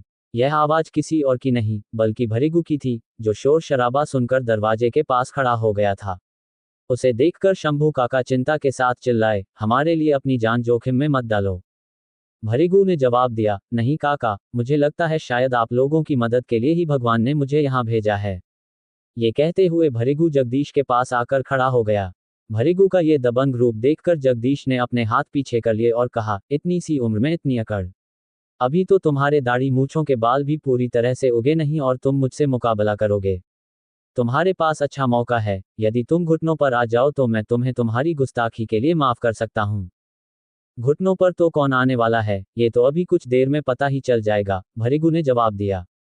गांव वाले चौंक गए और भीड़ में से कोई बोला, ये पगला गया है, पता नहीं क्यों अपनी मौत बुला रहा है। जगदीश के गुंडे इसकी चटनी बना देंगे और इसका जोश धरा का धरा रह जाएगा। शंभू काका और कीर्ति भी बुरी तरह तनाव में आ गए थे। जगदीश और भरिगू एक दूसरे को घूर कर देख रहे थे। जगदीश ने कहा, बच्चे, लगता है तुम्हारा इलाज करना पड़ेगा। ऐसा कहते ही जगदीश ने अपनी लात भरिगू के सीने पर वार करने के लिए उठाई, लेकिन भरिगू ने एक ही झटके में लात को पकड़ लिया और घुमा दिया। जगदीश पीठ के बल गिर पड़ा। भरिगू ने उसके पैर पर अपना पैर रखा और उसके पंजे को मरोड़ दिया। इस असहनीय दर्द से जगदीश की चीख निकल गई। शायद उसके पैर की हड्डी टूट चुकी थी। ये दृश्य देखकर जगदीश के गुंडों का कलेजा हलक में आ गया और गांव वालों ने राहत की सांस ली। जगदीश ने जब अपने गुंडों की तरफ देखा तो मजबूरी में उन गुंडों को भरिगू के ऊपर झपटना पड़ा। लेकिन कुछ ही सेकंड में भरिगू ने उन चारों गुंडों को धूल चटा दी। भरिगू जम के गुंडों की पिटाई कर रहा था और गांव वाले इसका भरपूर आनंद ले रहे थे। ऐसा लग रहा था कि मार पिटाई का कोई तमाशा चल रहा है। गांव वालों ने भरिगू को बहुत ही हल्के में ले लिया था, लेकिन अब जबकि भरिगू ने उन सबको गलत साबित कर दिया था, गांव वालों को ज्यादा खुशी हो रही थी। जगदीश ने दर्द से करहाते हुए कहा, लड़के, तुझमें हिम्मत तो है, क्योंकि तूने हम लोगों से दुश्मनी मोल ली है। लेकिन तुझे पता नहीं है कि हमारे पीछे कौन है। भरिगू ने जवाब दिया, हाँ, मुझे पता नहीं है और ना ही मुझे पता करना है। चलो, ऐसा करो, मुझे नाम बता दो, शायद नाम सुनकर मैं कुछ डर जाऊं। इतनी अकड़ में मत रहना, तू ज्यादा दिन तक जिंदा नहीं रह पाएगा। मैं उदयपुर शहर का सबसे बड़ा गुंडा हूं। भरिगू ने कंधे उचकाते हुए कहा, पता नहीं, मैंने कभी तेरा नाम नहीं सुना। जगदीश ने कहा, ठीक है, आज के बाद तू ये नाम कभी भूल नहीं पाएगा। इतने में जगदीश के आदमी ने दूर से आती हुई गाड़ियों की तरफ इशारा करते हुए कहा, उस्ताद आ रहे हैं और उनकी पूरी गैंग भी। वह बहुत सारे आदमी उनके साथ हैं। लगता है कि वह हमारी मदद के लिए ही आए हैं। जगदीश कुटिल हंसी के साथ बोला, अपनी उल्टी गिनती चालू कर दे, लड़के। तेरी किस्मत आज दगा दे गई। फलासिया गांव के सभी लोग बुरी तरह डर गए। उन्हें पता था कि जगदीश के पीछे बहुत से लोगों का हाथ है और आज वह अपनी पूरी ताकत आजमाने वाला था। भरिगू में भी दम था, लेकिन 2 मुट्ठियों 20 हाथों का मुकाबला कैसे करेंगी। कुछ ही सेकंड में दर्जन भर से ज्यादा गाड़ियां आकर शंभू काका के मकान के बाहर रुक गईं। गाड़ी के रुकते ही जगदीश लड़खड़ाते हुए उस गाड़ी के पास गया और बोलने लगा, भाई, मैंने उम्मीद नहीं की थी कि आप यहाँ आएंगे। यही वह लड़का है जिसने मेरी टांग तोड़ दी है। जगदीश ने अपनी बात पूरी भी नहीं की थी कि गाड़ी से एक उड़ा हुआ मुक्का उसके सीने पर लगा और वह उछलकर दूर जा गिरा। सब हैरान हो गए, लेकिन तभी गाड़ी के अंदर से हरीश भाई निकले और हाथ जोड़कर भरिगू के पास आए। भरिगू को समझ नहीं आया कि यह क्या हो रहा है। उसे लगा कि ये लोग राज परिवार से संबंध रखते होंगे, इसीलिए उसकी मदद के लिए आए हैं। लेकिन हरीश ने भरिगू से कहा, सार, परसों रात को आपने ही मेरी जान बचाई थी ना। मैं तो अपना आभार जताने यहाँ आया हूँ। इस शहर में मेरा हाथ जिस पर पड़ा, समझो उसका रास्ता सफल हो गया और मैं अब आपका ऋणी हो गया हूँ। अच्छा, ये बताए, क्या आप इसी शहर से हैं? भरिगू ने जवाब दिया, मैं चाहे कहीं से भी हूँ, लेकिन ऐसा लगता है कि मुझे आपकी जान बचानी नहीं चाहिए थी। आप एक गुंडे हैं। शांत हो जाए, सर, मैं आपकी नाराजगी का कारण समझता हूँ। ये कुछ मूर्ख लोग हैं जो मेरे नीचे काम करते हैं, बस इनको लातों और मुक्कों से ही समझाना पड़ता है। अब हमारा तो काम ही यही है। हरीश ने तुरंत जगदीश की कनपटी पर रिवॉल्वर लगाकर कहा, आप कहें, सर, तो इसके भेजे में अभी के अभी 6 की 6 गोलियां पार कर दूं। जगदीश ने तुरंत भरीगू के पैर पकड़ लिए और लगभग रोते हुए बोला, नहीं नहीं नहीं, प्लीज, मुझसे गलती हो गई, भाई छोड़ दो। भरीगू ने घृणा के साथ अपने पैरों को हटा लिया और कोसते हुए जगदीश से बोला, क्या गरीब और कमजोर लोगों पर ताकत आजमाना तुम्हारी मर्दानगी है? हरीश ने अपने आदमियों की तरफ इशारा करते हुए कहा, ले जाओ इसे और अपने अखाड़े और धंधे के कुछ नियम फिर से अच्छी तरह समझा दो। फिर हरीश ने पलटकर भरीगू से कहा, उम्मीद करता हूं अब आप चिंता नहीं करेंगे। आपके रास्ते में आने वाली हर चिंता को मैं खुद हटाऊंगा, आप बस मुझसे हाथ मिलाओ। हरीश ने फिर अपनी आंखें पैनी की और भरीगू की तरफ देखते हुए कहा, मैं कुछ और भी आपके लिए लाया हूं, क्या आप स्वीकार करेंगे? एपिसोड 6, विश्व विजेता। जब हरीश ने भरीगू से कहा कि वह उसके लिए कुछ लाया है, तो भरीगू ने जवाब दिया, देखिए, आपको कोई तकलीफ लेने की जरूरत नहीं है। मुझे कुछ नहीं चाहिए। तुमने मेरी जान बचाई है, और इस एहसान के बदले में अगर मैं तुम्हें एक छोटी सी भेंट भी न दूं, तो ये गलत होगा। भरीगू ने कहा, अरे नहीं, उस दिन मैंने आपकी मदद की, आज आपने मेरी मदद की। नहीं नहीं, तुम्हें मेरी तरफ से आया भेंट स्वीकार करना ही होगा। मैं अपने ऊपर किसी का कर्ज नहीं रखना चाहता हूँ। अखाड़े का मालिक हरीश आज मानने वाला नहीं था। उसके दिमाग में एक योजना थी और भरीगू से दोस्ती करना उसके लिए जरूरी भी था। भरीगू ने उसकी जिद देखकर आखिर में कहा, ठीक है हरीश भाई, मैं नहीं जानता कि आप मेरे लिए क्या भेंट लेकर आए हैं, लेकिन मैं चाहता हूं कि जो भी आप लाए हैं वह गांव वालों में बांट दिया जाए। हरीश मुस्कुराया, मैं जानता था तुम्हारा दिल सोने का है। कुछ ही देर में हरीश के आदमियों ने सभी चीजों को गांव वालों के बीच बांट दिया। भरीगू को यह देखकर आश्चर्य हुआ कि हरीश जो भी चीजें लाया था वे सभी जरूरत की चीजें थीं, जैसे राशन, कपड़े, कंबल। इन चीजों को पाकर गांव वाले बहुत खुश हुए। कुछ ही देर में हरीश और उसके आदमियों ने भरीगू और गांव वालों से विदा ली। उनके जाने के बाद गांव वालों ने राहत की सांस ली और वे सभी भरीगू की तरफ देखने लगे। उन्हें समझ में ही नहीं आ रहा था कि अचानक ये क्या से क्या हो गया है। शंभू काका ने भरीगू से पूछा, बच्चे, तुम इन लोगों को कैसे जानते हो? परसों रात शराब के नशे में बेहोश होने से पहले मैंने इन लोगों की छोटी सी मदद की थी। छोटी सी मदद? कीर्ति ने आश्चर्य के साथ कहा, आपकी छोटी सी मदद के बदले में इन लोगों ने आज हम लोगों की इतनी बड़ी मदद की।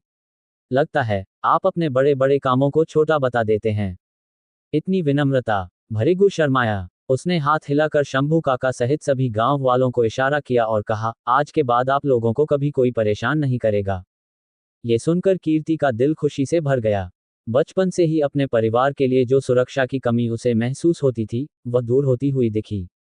लेकिन इस बात से उसके चेहरे पर चमक आने के बजाय वह फीका पड़ गया। उसका सिर चकराने लगा और वह बेसुध होकर गिर पड़ी। शंभू काका डरकर चौंक गए और उसे उठाने के लिए दौड़े। सभी गांव वालों में हलचल मच गई थी। हर कोई उसे अस्पताल जाने के लिए तैयार हो गया था, लेकिन भरीगू ने सभी को रोक लिया। भरीगू ने कहा, पता नहीं इसे क्या हुआ है, तो हम लोग इसे ऐसे ही कहीं भी नहीं ले जा सकते हैं। एक बार मुझे देखने दो। ये कहते हुए भरीगू ने उसकी हथेलियों और माथे पर हाथ लगाया और फिर कहा, ऐसा कैसे संभव है? इसका शरीर बहुत ठंडा पड़ गया है। शंभू काका ने भरीगू से पूछा, क्या तुम्हें डॉक्टरी आती है बेटे? तुम ये सब समझते हो? हाँ, भरीगू ने जवाब दिया। भरीगू ने कहा, ज्यादा घबराने की जरूरत नहीं है। ऐसा कहकर उसने कीर्ति को गले लगा लिया। जब वह पहाड़ों पर था, तो उसके गुरु ने बताया था कि उसके शरीर का तापमान बहुत ज्यादा रहता है और यदि उसे कोई ऐसा इंसान मिलता है जिसका शरीर का तापमान बहुत कम हो, तो दोनों एक दूसरे का सहारा बन सकते हैं। इस तरह के शरीर का आपस में मिलन बहुत लाभदायक होता है। जब भरीगू छोटा था, तो उसे लगा कि उसके गुरु मजाक कर रहे हैं, लेकिन उसे नहीं पता था कि इस संसार में कोई ऐसा भी होगा जिसका शरीर अत्यधिक ठंडा होगा। दुनियादारी की परवाह किए बिना भरीगू ने कीर्ति को कस के गले लगा रखा था। शंभू काका और गांव के बाकी लोग इस समय अपने चेहरे पर शर्म की चादर ओढ़ चुके थे। वैसे तो सभी काका की इज्जत करते थे, लेकिन भरीगू को अब भी ठीक से कोई नहीं जानता था।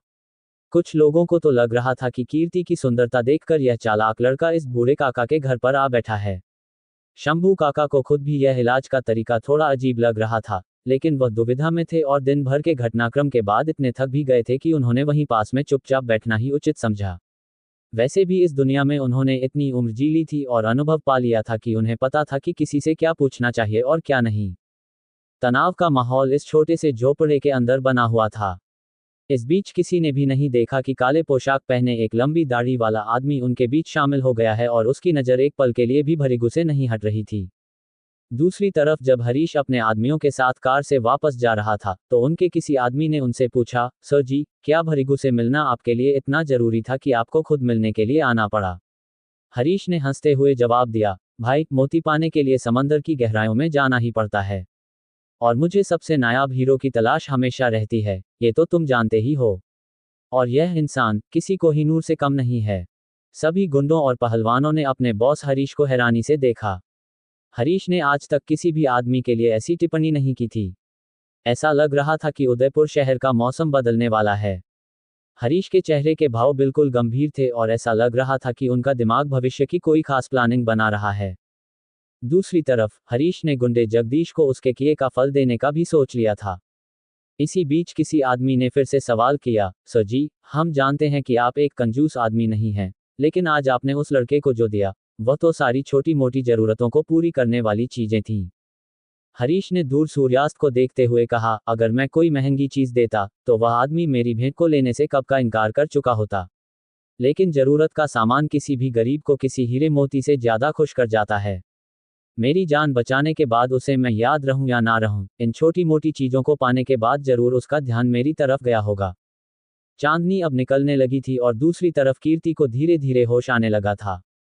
ऐसा होते ही गांव वालों का शक भाग गया और भृगु ने कीर्ति के इलाज के लिए आगे भी जड़ी बूटियों से काढ़ा बनाने लगा। इस काढ़े को पीने के बाद कीर्ति की हालत में धीरे धीरे सुधार होने लगा।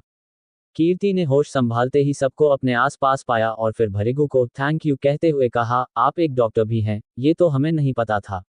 भृगु ने मुस्कुराते हुए कहा, मेरे यहाँ रहते इस गांव का कोई भी बीमार नहीं पड़ेगा। शंभू काका ने भी कहा, ये सिर्फ डॉक्टर ही नहीं, कोई फरिश्ता बन के हमारे पास आया है बेटी। गांव के कई लोगों ने शंभू की इस बात से सहमति जताई।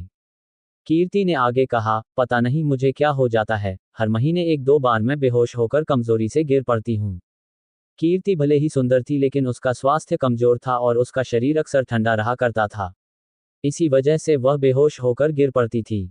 क्योंकि कीर्ति एक लड़की थी, भृगु जानता था कि उसे गले लगाना हर बार का इलाज नहीं हो सकता। भविष्य में इसका कुछ विकल्प ढूंढना जरूरी था।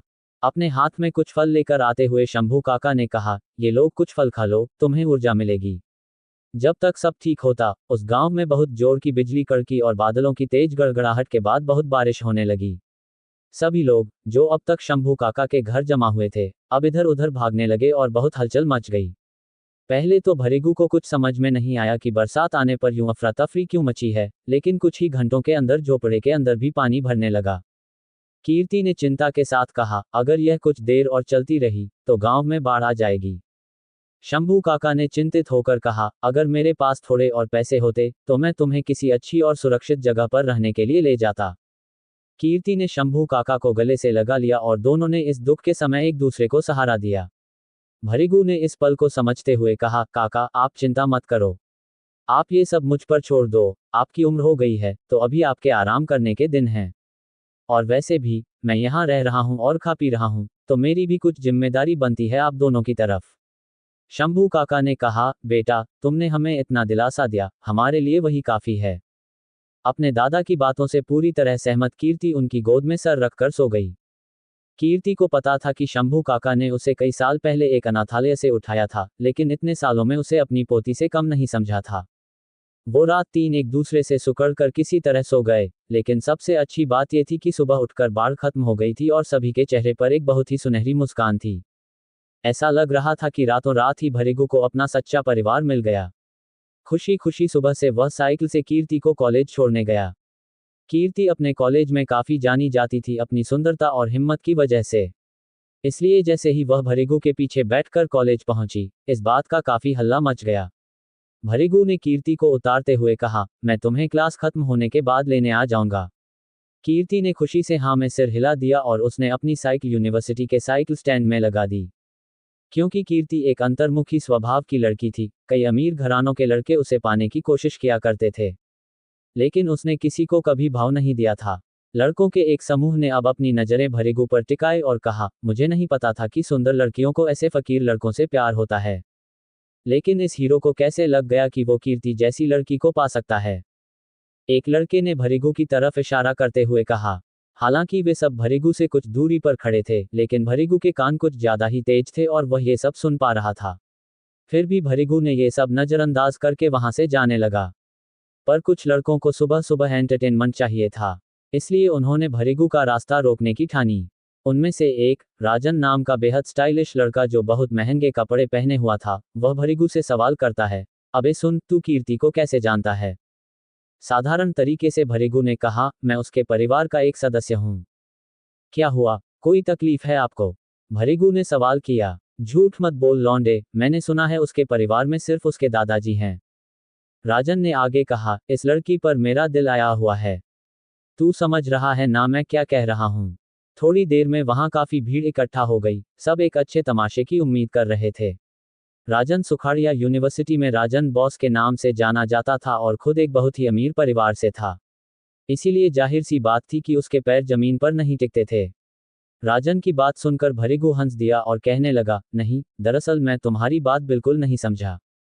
भरिगु को यूं दुनियादारी की समझ सच में कम थी और वह अक्सर मामूली सी बातों को भी समझ नहीं पाता था। इसलिए उसे इस वक्त इन लड़कों से भी कोई डर नहीं था।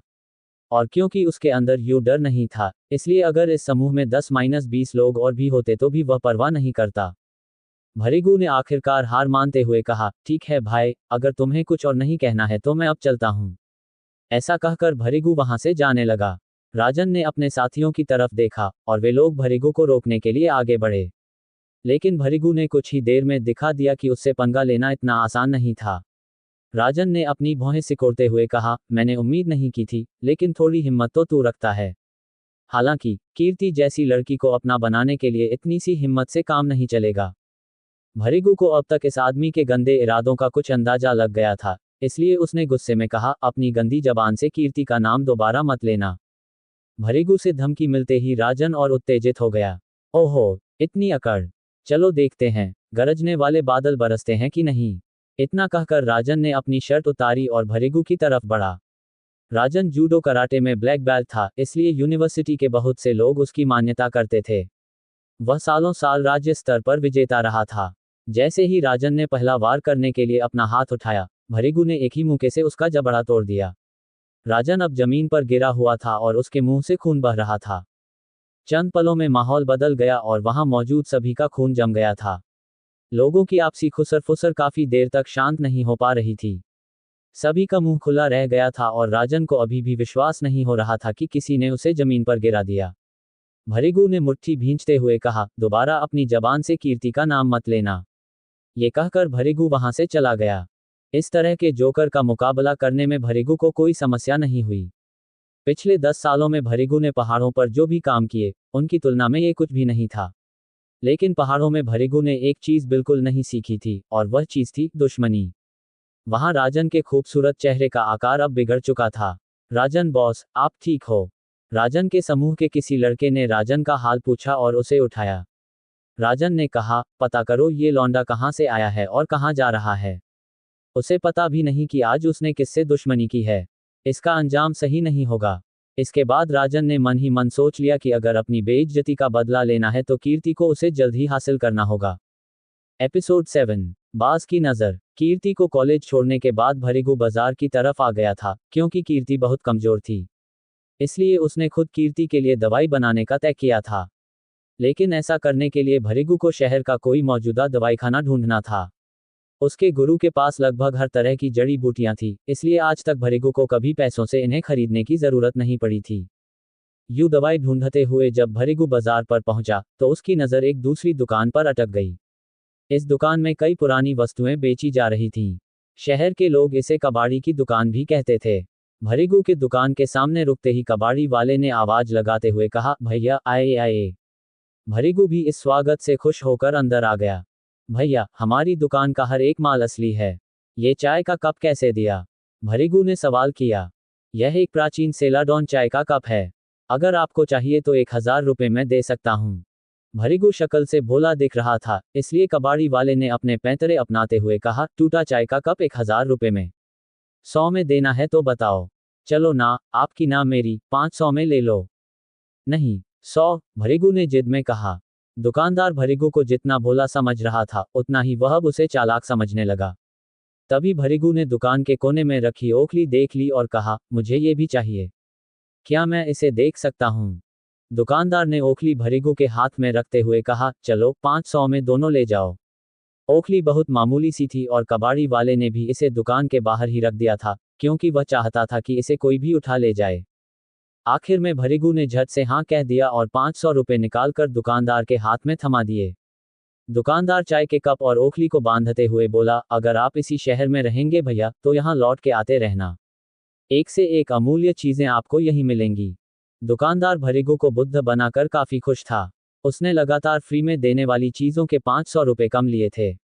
वही शास्त्रों को पढ़ने वाले भृगु के मन में ओखली के लिए शुरू से ही ज्यादा प्यार था। इसलिए आज भी इस टूट कर जुड़े चाय के कप को पाकर वह उतना खुश नहीं था जितना ओखली को पाकर खुश था। पहाड़ों पर उसने न केवल इलाज करना सीखा, बल्कि अपनी आंखों से भी चीजों को परखना सीखा था। शुरू से ही भृगु का यह मानना था कि ओखली एक प्राचीन खजाना है। इसीलिए उस दुकान पर सेलाडॉन कप लेना बस एक बहाना मात्र था। उसका असली लक्ष्य ओखली को पाना ही था।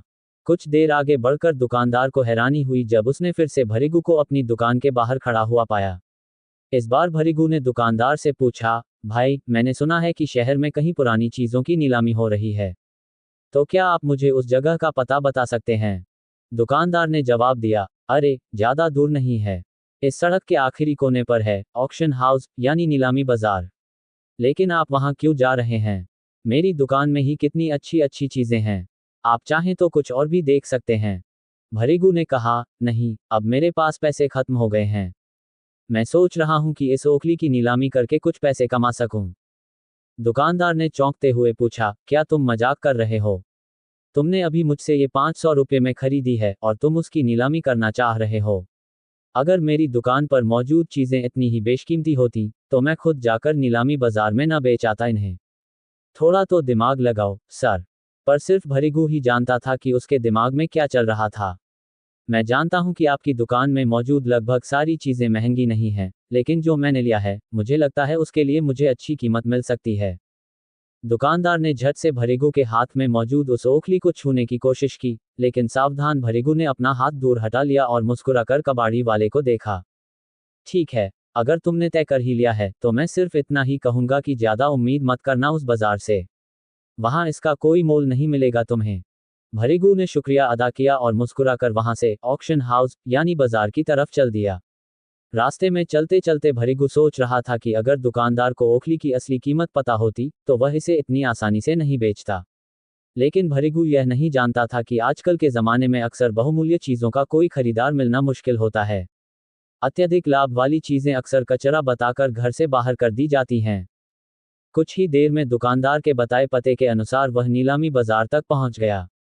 इस बाजार में पूरी दुनिया से आई विभिन्न प्रकार की दुर्लभ प्राचीन वस्तुएं नीलामी के लिए रखी हुई थीं और वहां बहुत से अमीर घरानों के शौकीन लोग आए हुए थे, बल्कि देश विदेश के भी कई लोग यहां थे। इतना बड़ा बाजार भृगु ने पहली बार देखा था। भृगु यहां पहुंचकर सबसे पहले बाजार के आयोजकों को ढूंढ रहा था, तभी उसे कोई जाना पहचाना इंसान दिखाई दिया। उसे गौर से देखने पर पता चला कि यह और कोई नहीं, उमा चौहान थी, वही उमा जिसके घर भृगु शादी का प्रस्ताव लेकर गया था। उमा ने भी भृगु को देख लिया था और वह सीधा भृगु के पास आए और पूछने लगी, तुम यहाँ क्या खुद को बेचने आए हो? फिर भी खरीदार मिलना मुश्किल है। भृगु ने मन ही मन सोचा, भगवान का शुक्र है कि उसने मुझे इस घमंडी लड़की के साथ जिंदगी बिताने से बचा लिया। ओह हेलो, मैं तुमसे पूछ रही हूँ।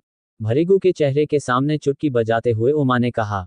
भृगु ने चिढ़ते हुए जवाब दिया, जबान संभाल के बात करो, मैं तुम्हारा नौकर नहीं हूँ। और मेरे पास बेशकीमती चीज है या नहीं, इससे तुम्हें क्या मतलब? मतलब तो मुझे तुमसे भी नहीं है, बस बता रही हूँ कि ये तुम्हारे औकात वाली जगह नहीं है, ना ही यहाँ किसी डॉक्टर की जरूरत है। मुझे पता चला कि तुम राठौर परिवार के यहाँ क्या करने गए थे। देखो, राठौर साहब ने तुमसे अच्छे से बात इसीलिए की क्योंकि उनकी माताजी बहुत बीमार थी। मेरे दादाजी तो तुम्हें राजघराने का सदस्य मानने लगे थे। अच्छा हुआ कि मैंने थोड़ी तहकीकात कर ली और तुम्हारी असली औकात मुझे पता चल गई। लेकिन तुम्हारी हरकतों की वजह से मेरे दादाजी को मुझ पर पहली बार निराशा हुई। उमा खुन्नस में भृगु को बहुत बुरा भला बोलती जा रही थी और उसकी आंखों की नफरत भी बढ़ती जा रही थी। लेकिन भृगु ने उमा को बीच में ही बोलता हुआ छोड़कर आयोजकों के पास जाना सही समझा। उमा गुस्से से चिल्लाई, तुम्हारी हिम्मत कैसे हुई मुझे नजरअंदाज करने की? लेकिन भृगु ने मुड़कर उसकी तरफ देखा तक नहीं। ये साफ था कि भृगु को इस लड़की उमा में कोई भी दिलचस्पी नहीं रह गई थी। एक बार विवाह प्रस्ताव के इनकार होने के बाद उनके बीच और कुछ भी नहीं रह गया था।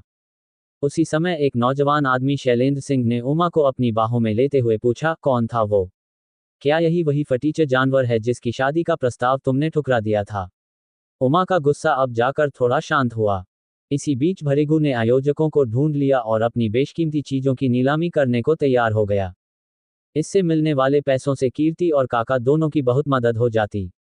अब भृगु ने आयोजकों के दल में बैठी हुई एक महिला से कहा, नमस्ते, मैं इन दोनों चीजों को नीलाम करना चाहता हूँ।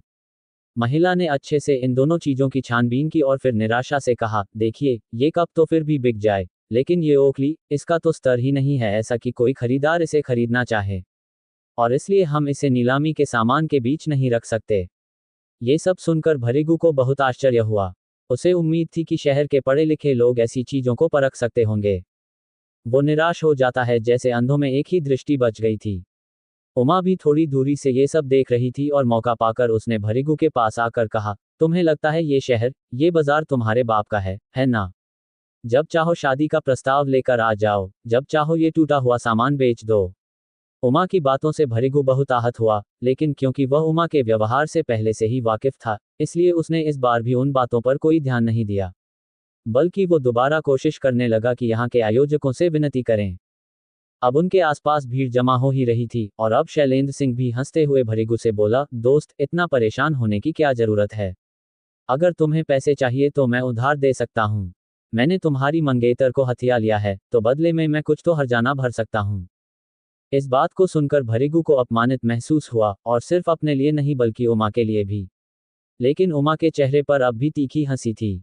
फिर भी अपनी भड़ास निकालते हुए उसने कहा, यह मेरी मंगेतर नहीं है और अब ये तुम्हारा बोझ है, लेकिन अगर मुझसे पूछो तो तुम्हें एक लड़की की इज्जत कैसे करते हैं, ये सीखना चाहिए।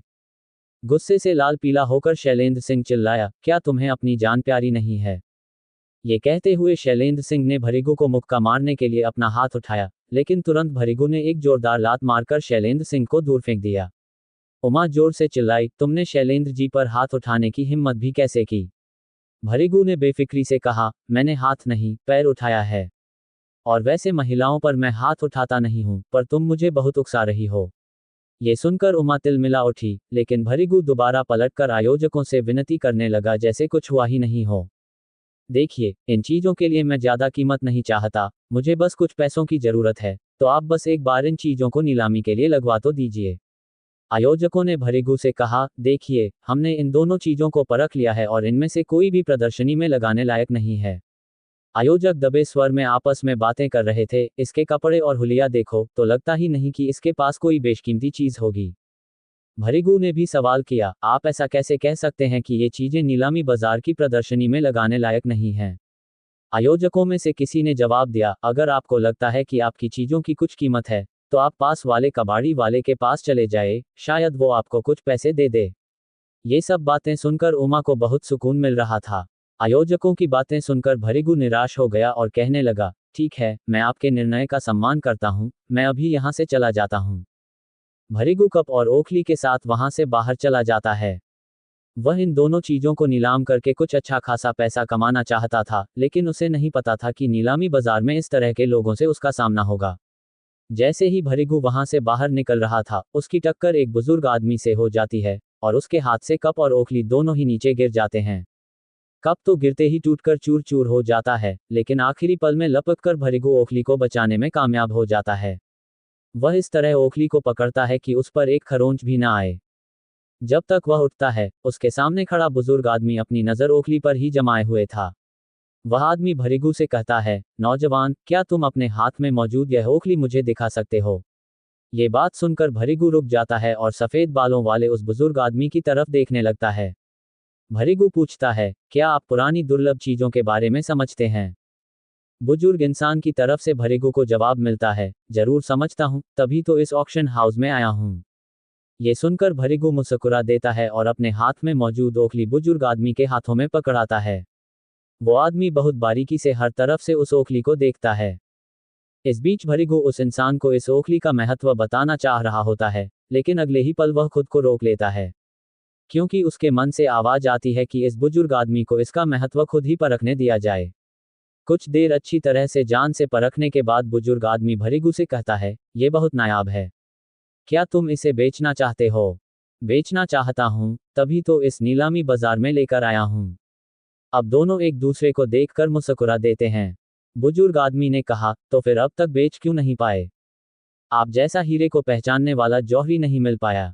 बुजुर्ग आदमी ने मुस्कुराते हुए भृगु के कंधे पर हाथ रख दिया और कहा, मैं इस नायाब हीरे को खरीदना चाहूंगा। बस मुझे कुछ मिनट की मोहलत चाहिए, तब तक मैं इसकी वाजिब कीमत सोचकर तुम्हारे सामने एक प्रस्ताव रख दूंगा। ये सुनकर भृगु ने हाँ में सिर हिलाया और वह कुछ दूरी पर जाकर खड़ा हो गया। बुजुर्ग आदमी अपने साथ के कुछ लोगों से इस बारे में विमर्श करने लगा और भृगु इन चंद पलों के खत्म होने का इंतजार करने लगा।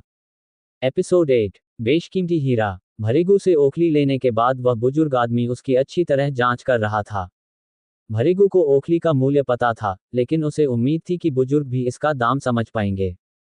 कुछ देर बाद बुजुर्ग आदमी भृगु की तरफ देखकर मुस्कुराया और बोला, 1 लाख। क्या कहते हो? वहां मौजूद कई लोग चौंक गए, लेकिन सबसे ज्यादा झटका उमा और शैलेंद्र सिंह को लगा। उन्हें विश्वास ही नहीं हो रहा था कि एक मामूली ओखली के बदले कोई 1 लाख कैसे दे सकता है। ये रकम सुनकर भृगु का मुंह खुला रह गया और वह कुछ पलों के लिए कुछ नहीं बोल पाया।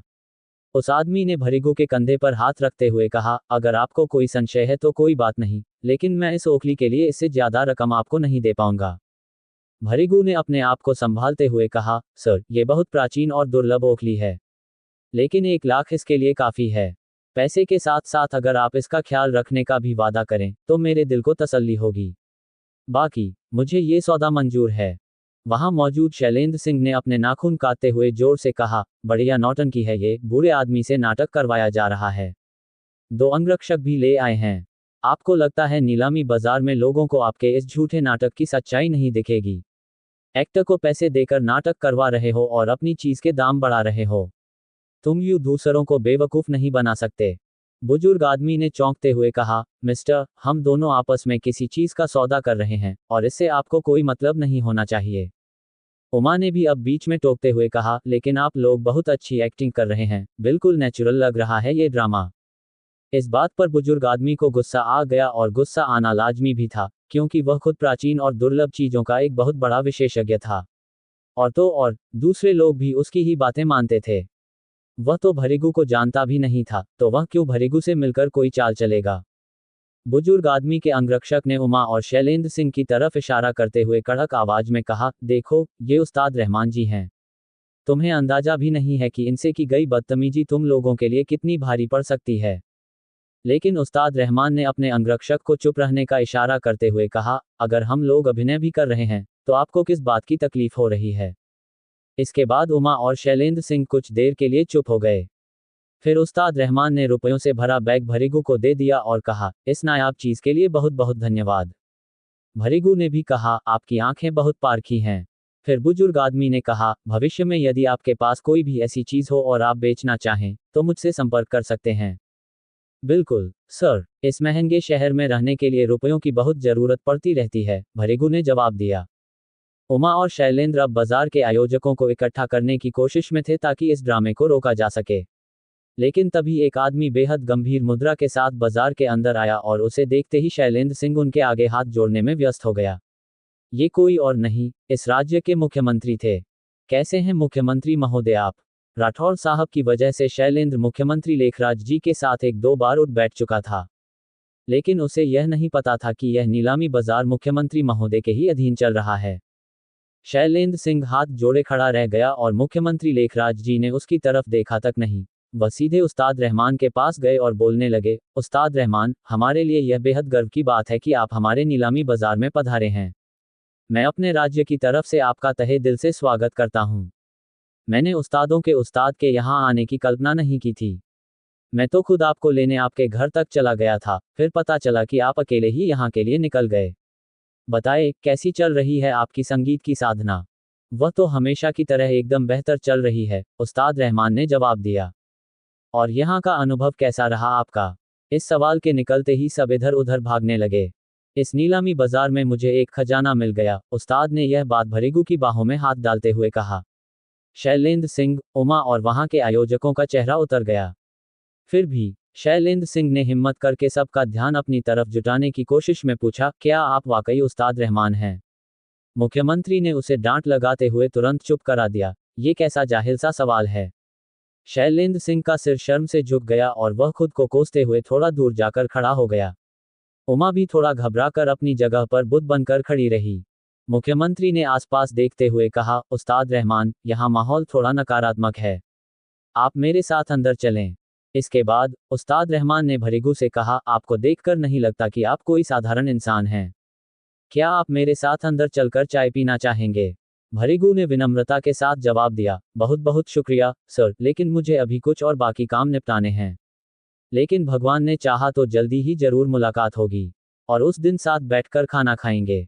इसके बाद उस्ताद और मुख्यमंत्री से हाथ मिलाकर भृगु नीलामी बाजार से बाहर की तरफ चला गया। उसने उमा और शैलेंद्र की तरफ एक बार भी नहीं देखा। शैलेंद्र ने मुख्यमंत्री से संबंध बनाने की एक नाकामयाब कोशिश में कहा, मुख्यमंत्री महोदय, मेरी बात सुनिए। लेकिन मुख्यमंत्री उसकी बात पर ध्यान दिए बिना उस्ताद रहमान के साथ अंदर की तरफ चले गए, और शैलेंद्र और उमा एक दूसरे की तरफ देखते रह गए। उमा ने अपनी आंखें झपकाते हुए कहा, मुझे उम्मीद नहीं थी कि यह फटीचर आदमी अपनी चालाकी से एक झटके में अपना भाग्य इस तरह बदल लेगा। लेकिन वह कितना भी चालाक क्यों ना हो, जिसने मुझसे बदतमीजी की, वह बहुत दिनों तक इस शहर में नहीं रह पाएगा। दूसरी तरफ शैलेंद्र सिंह ने कहा, अगर मेरे पिताजी को पता चला कि उस्ताद रहमान को मेरी वजह से बुरा लगा है, तो वह मेरी टांगें तोड़ देंगे। उमा ने उसे तसल्ली देते हुए कहा, अरे लेकिन शैलेंद्र जी, आप चिंता क्यों कर रहे हैं? उस्ताद रहमान तो न आपका नाम जानते हैं, न ही कुछ और। शैलेंद्र ने रोनी सी सूरत बनाते हुए कहा, तुम मेरा मजाक तो नहीं उड़ा रही हो? उमा ने अपनी गलती समझते हुए कहा, नहीं नहीं, दरअसल ये लड़ाई आपकी नहीं, मेरी है। उस फटीचर ने मेरा दिमाग बुरी तरह से फिरा दिया है। कुछ ही देर में नीलामी बाजार के बाहर जमी भीड़ धीरे धीरे बिखरने लगी। तभी काली पोशाक पहने हुए दाढ़ी वाला वही आदमी उस जगह पर आया, जो पिछले कुछ दिनों से भृगु का साया बना हुआ था। लेकिन भृगु को इस बात की बिल्कुल भी खबर नहीं थी। इस आदमी ने झट से टूटी हुई चाय की कप उठा ली। ये कप इस्तेमाल तो नहीं किया जा सकता था अब, लेकिन हाँ, इस कप में भृगु के डीएनए के चिन्ह थे। किसी अंधेरे साए की तरह ये काली पोशाक वाला आदमी जैसे आया था, वैसे ही झट से गायब भी हो गया। वहीं दूसरी तरफ नीलामी बाजार से निकलने के बाद भृगु दवाइयों की दुकान पर आ गया। यह एक छोटा सा अस्पताल था, जिसके अंदर दवाइयों की दुकान थी। अब भृगु के पास 1 लाख रुपए थे, इसलिए दवाइयां खरीदने के लिए पैसे की उसे कोई कमी नहीं थी। ये दवाइयों की दुकान सुखाड़िया विश्वविद्यालय से ज्यादा दूर नहीं थी। भृगु उस अस्पताल में पहुंचकर पहले तो काफी प्रभावित हुआ, क्योंकि ऐसा लग रहा था कि यहाँ कई सारे लोग बीमार लोगों की मदद कर रहे थे। साथ ही दवाइयों की मीठी सुगंध उसे हमेशा ही पसंद आती थी। भृगु ने दवाइयों की एक पर्ची अपनी जेब से निकालते हुए दुकान पर मौजूद दुकानदार को दी और कहा, इस लिस्ट में जो जो दवाएं लिखी हुई हैं, सब निकाल दीजिए। सहायक ने पर्ची को देखते ही कहा, ये सारी दवाएं अलग अलग प्रकार की हैं और इन्हें एक साथ लेना स्वास्थ्य के लिए अच्छा नहीं है। आप इन्हें किस बीमारी के इलाज के लिए ले रहे हैं? भृगु ने कहा, आप ये सब छोड़िए, पर्ची में जो जो दवाएं लिखी हुई हैं, मुझे दे दीजिए। दुकानदार हैरान था, आज तक उससे इस तरह की बात नहीं की गई थी। पर मुझे ये समझ नहीं आ रहा है कि आप इन अलग अलग तरह की दवाइयों को एक साथ क्यों ले रहे हैं? दुकानदार ने शक जाहिर करते हुए पूछा। देखिए, यह विशेष प्रकार का नुस्खा है जो सिर्फ मैं ही बना सकता हूँ। इसे समझ पाना आपके लिए जरूरी नहीं है, भृगु ने उत्तर दिया। दुकानदार अब अपनी सीट से उठकर बाहर आने लगा। वह किसी डॉक्टर को इस समय ढूंढ रहा था। देखिए, हमें हमारे अस्पताल की प्रतिष्ठा पर भी बहुत ध्यान देना होता है। डॉक्टर का प्रिस्क्रिप्शन यहाँ जरूरी होता है। हम नहीं चाहते कि कोई उल्टी सीधी दवाई लेने की वजह से मरीज को तकलीफ हो और इल्जाम घूमकर इस अस्पताल पर आए। इतने में आवाज सुनकर उस अस्पताल का मालिक दवाई दुकान पर आ गया। उसका नाम बलजीत चौधरी था। उसने आते ही कड़क आवाज में पूछा, आइए, अस्पताल में झगड़ा कौन कर रहा है? धीरे बात करो, क्या हुआ है? दुकानदार ने सारी बात झट से बता दी। बलजीत ने जल्द ही पर्ची देखने के बाद भृगु से कहा, मुझे माफ कीजिए, लेकिन इस पर्ची में जो 2 दवाएं हैं, वे मरीज के लिए डेंजरस साबित हो सकती हैं। और वैसे भी इस पर्ची के ऊपर किसी डॉक्टर के हस्ताक्षर भी नहीं है, फिर हम इसे कैसे वैध मान सकते हैं? ऐसा सुनकर भरिगु ने कहा, तो फिर मुझे ये दवाएं कहाँ मिल सकती हैं? मालिक हैरान होकर भरिगु का हुलिया देखने लगा और कहने लगा, देखिए, शहर के बाहर बहुत सारे साधु बाबा रहते हैं जो इस तरह के सामान बेचते हैं, लेकिन वो गवर्नमेंट ने बैन कर रखा है। इसलिए आप इस लिस्ट के बारे में भूल जाए और मरीज को हमारे अस्पताल ले आइए, हम यही उनका इलाज कर देंगे। भरिगु ने कहा, नहीं, इलाज तो मैं खुद अपने हाथों से करूंगा कीर्ति का। लेकिन भरिगु को अब डॉक्टर की कही हुई बात सताने लगी। आखिर कहाँ से उसे अपनी दवाइयों का भंडार मिल पाएगा? अब ये बात तो सिर्फ भरिगु ही जानता था कि योग्यता के मामले में पूरे राज्य या यूं कहें पूरे देश में सिर्फ कुछ ही लोग थे जो भरिगु को मात दे सकते थे। तभी एक एम्बुलेंस खूब शोर करते हुए वहां आकर रुकी। डॉक्टर साहब, देखिए, मेरा बच्चा बेहोश हो गया है और इसका शरीर पूरी तरह अकड़ गया है। एक अधेड़ उम्र का इंसान अपनी गोद में बच्चे को लेकर एम्बुलेंस से अस्पताल के अंदर आया। बहुत से लोग जो बड़े अस्पतालों में नहीं जा सकते, वे इस दवाखाने में आकर प्राथमिक उपचार ले लेते हैं। बलजीत ने भी हड़बड़ाते हुए कहा, इसे अंदर बिस्तर पर लिटा दीजिए। यह एक छोटा सा अस्पताल था और चुपचाप भरिगु जब अंदर कमरे तक आ गया तो किसी ने उसे रोका तक नहीं। उस बच्चे की नब्ज देखने के बाद बलजीत ने नकारात्मक ढंग से सिर हिला दिया और कहा, इसकी हालत ठीक नहीं है। खून का संचार उल्टी दिशा में हो रहा है और मुझे डर है कि कुछ ही देर में ये स्थिति हमारे हाथ से निकल जाएगी। एपिसोड 9, संजीवनी। डॉक्टर साहब, कैसे भी करके मेरे बच्चे को बचा लो। अधेड़ आदमी हाथ जोड़कर डॉक्टर बलजीत के सामने गिड़गिड़ाया। बलजीत ने उस आदमी को संभालते हुए कहा, मैं अपनी पूरी कोशिश करूंगा। इसके बाद बलजीत ने अपनी नस की मदद से कुछ इंजेक्शन और दवाएं बच्चे को देना शुरू किया। इस मौके पर वह 7 स्टार एक्यूप्रेशर तकनीक की मदद से बच्चे का इलाज करना चाहता था। जैसे ही बलजीत ने इस तकनीक से बच्चे का इलाज शुरू किया, उस अधेड़ आदमी का तनावग्रस्त चेहरा और गंभीर हो गया। वहीं डॉक्टर बलजीत को 7 स्टार एक्यूप्रेशर तकनीक से इलाज करता देख भरिगु बहुत आश्चर्यचकित था। उसके गुरु ने कहा था कि ये सारी तकनीकें बहुत प्राचीन हैं, लेकिन उसे खुशी हुई कि आजकल के डॉक्टर भी इन चीजों का ज्ञान रखते हैं। डॉक्टर साहब, मेरा बच्चा। अपने बच्चे को पसीने से लथपथ होता देख बच्चे का पिता बार बार यही रट लगा रहा था और वह हद से ज्यादा परेशान लग रहा था। चिंता की कोई बात नहीं है। डॉक्टर बलजीत की विधि जब तक खत्म हुई, बच्चे की हालत सुधर रही थी। डॉक्टर बलजीत ने कहा, हालांकि बच्चे को अभी तक होश नहीं आया है, लेकिन कुछ देर बाद इसकी स्थिति में और सुधार आ जाएगा। लेकिन भरिगु ने डॉक्टर बलजीत को बीच में ही टोकते हुए कहा, लेकिन डॉक्टर, इस बच्चे का रक्त संचार तो उल्टी दिशा में बह रहा है।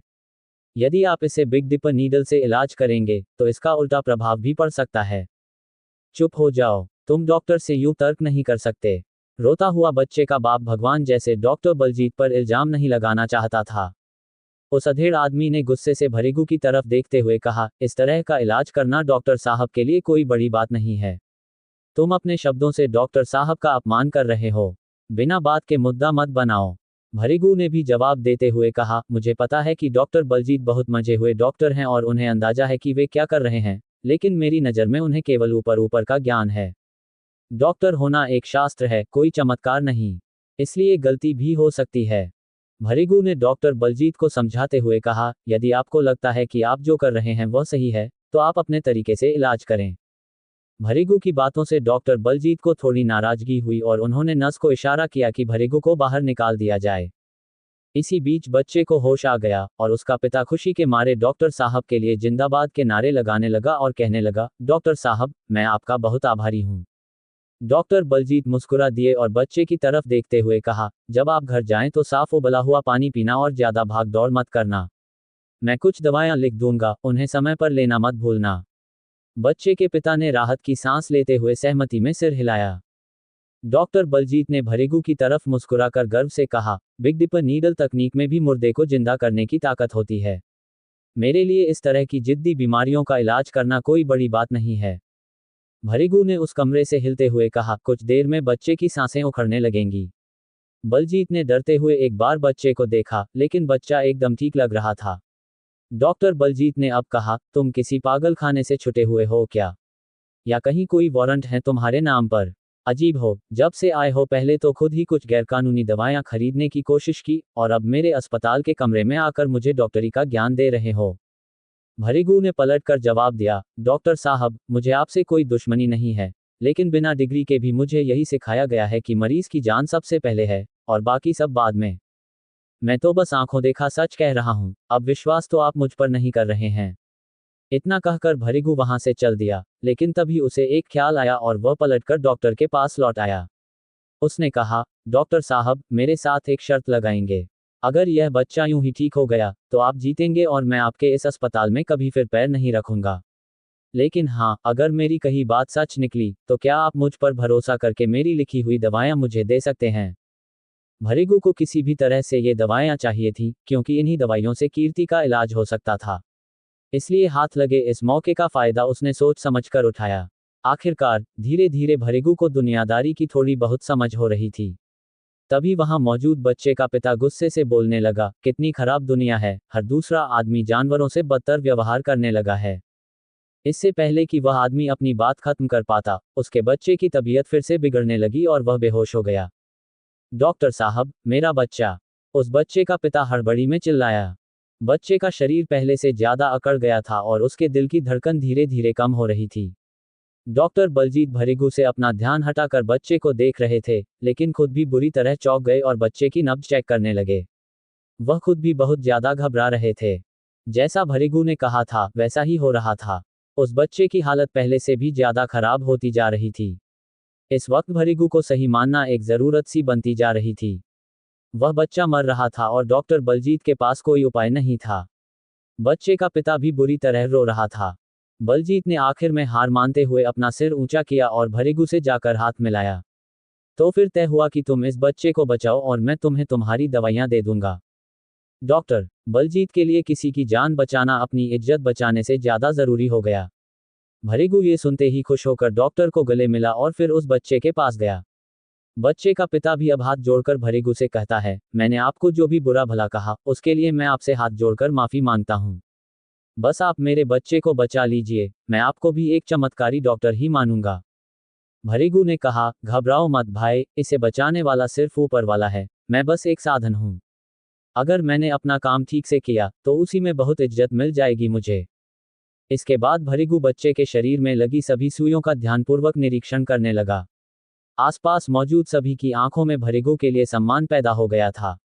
कुछ देर बाद भृगु ने बच्चे के शरीर से लगी एक नीडल को हटाया और उसी तकनीक को फिर से दोहराने लगा। कमरे में सब खामोश हो चुका था।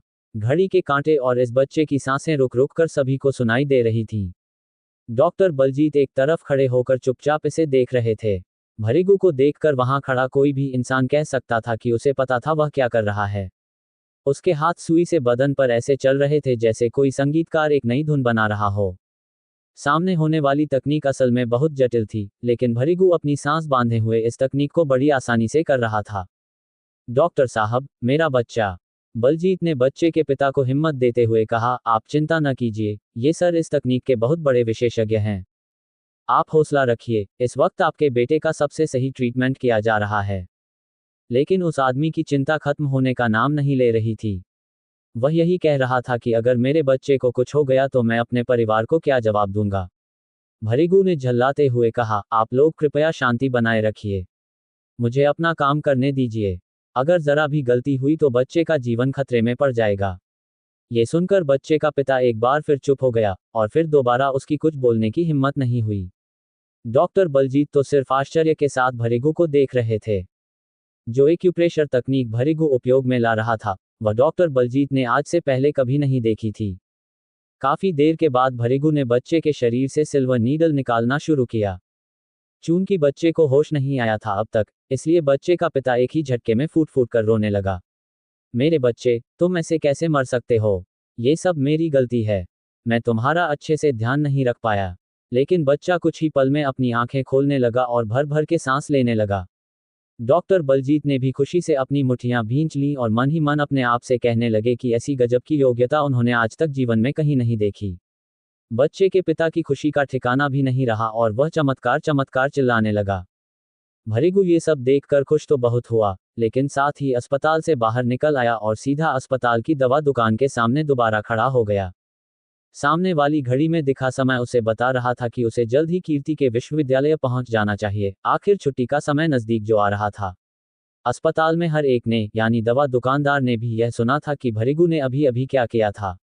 उसने आते ही भृगु से हाथ मिलाया और कहा, अरे आप क्या विदेश से पड़े हुए हैं सर? हमारे सरकारी डॉक्टर को हरा दिया आपने। भृगु ने कहा, देखिए मेरा भाग्य कैसे पलट गया, जहां मुझे दवा की जरूरत थी तभी मेरे साथ कुछ ऐसा हुआ जिससे मेरी जरूरत पूरी हो गई। दवाई के दुकानदार कुछ समझ पाते इससे पहले डॉक्टर बलजीत उनके पास आ गए और उन्होंने भृगु के कंधे पर जोरदार हाथ रखते हुए कहा, दोस्त मैं तुम्हारा बहुत आभारी हूं।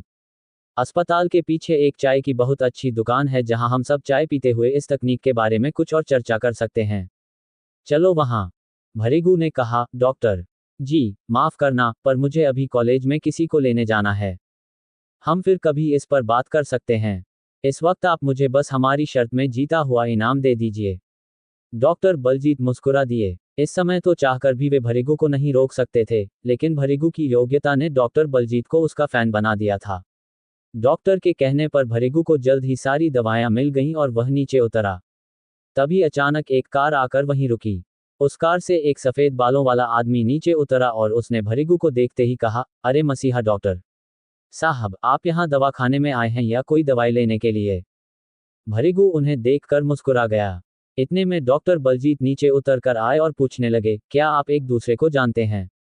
यह कोई और नहीं बल्कि डॉक्टर साहू थे, जो पहले ही दिन भृगु को राठौड़ साहब के यहाँ मिले थे। डॉक्टर साहू ने कहा, अरे जिसने राजघराने से आते ही खिताब पा लिया, तुम उसकी प्रशंसा मुझसे कर रहे हो बलजीत? इन्हें तो मुझे भी 7 स्टार एक्यूप्रेशर की तकनीक सिखानी है। भृगु ने फिर से गुजारिश की, मुझे चाय पीने का अभी बिल्कुल मन नहीं है।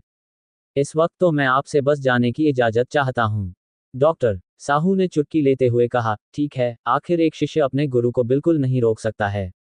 अभी आप जाए, उम्मीद करता हूँ जल्दी ही मुलाकात होगी। भृगु कभी शर्मिंदा और कभी गर्वित होते हुए आखिर वहां से चला जाता है और कुछ ही देर में सुखाड़िया विश्वविद्यालय पहुंच जाता है। लेकिन वहां भृगु का स्वागत करने के लिए कुछ खास लोग इंतजार में थे। एपिसोड 10 स को सवा स। दवा खाने के बाद भृगु सुखाड़िया विश्वविद्यालय पहुंच जाता है और बाहर खड़े होकर कीर्ति का इंतजार करने लगता है। उसके हाथ में दवाइयों के पैकेट हैं और वह मन ही मन सोच रहा है कि इन दवाइयों की मदद से वह कीर्ति के शरीर को कुछ ही महीनों में एकदम चुस्त कर देगा। कई सालों बाद भृगु को परिवार जैसा कुछ मिला था और उसे ये सोच के खुशी मिलती है कि वह अब से शंभू काका और कीर्ति दोनों के लिए कितना सोचने लगा है, उनका दर्द अपने सीने में महसूस करने लगा है। ऐसा सोचते ही उसके सीने में वही जाना पहचाना तेज दर्द उठता है। तभी क्लास खत्म करके कीर्ति और उसके बाकी सभी क्लासमेट कॉलेज के बाहर आने लगे। भृगु को अब समझ में आया कि सीने के दर्द के कारण उसने आंखें जोर से भींच ली थीं, पर जैसे ही उसने आंखें खोलकर कीर्ति को आते हुए देखा, उसे बेहद खुशी महसूस हुई। कीर्ति ने भृगु को देखते ही मुस्कुराया और फिर पूछ बैठी, आप सुबह से यहीं खड़े हैं? भृगु ने मुस्कुराकर जवाब दिया, नहीं, इसी दौरान कुछ जरूरी काम निपटा लिए। तुम बहुत थकी हुई लग रही हो। भृगु ने उसका थका हुआ चेहरा देखकर सवाल किया। हाँ, दोपहर होते होते मैं थक जाती हूँ। यह मेरे साथ रोज होता है। दवाइयों का पैकेट दिखाकर भृगु ने कहा, अब से नहीं होगा। दवाइयों का नाम मत लीजिए, मेरा मन खराब हो जाता है। कीर्ति ने मुंह बनाते हुए कहा, मैं अपने तरीके से ये दवाइयां तैयार करूंगा, फिर इन्हें लेने के बाद तुम्हारा मन खराब नहीं होगा। नहीं नहीं, मैं फिर भी दवाइयां नहीं ले पाऊंगी, प्लीज। अगर तुम जिद पर अड़ी रहोगी तो मुझे भी जिद करनी ही होगी। भृगु को मुस्कुराते देख कीर्ति भी मुस्कुराने लगी।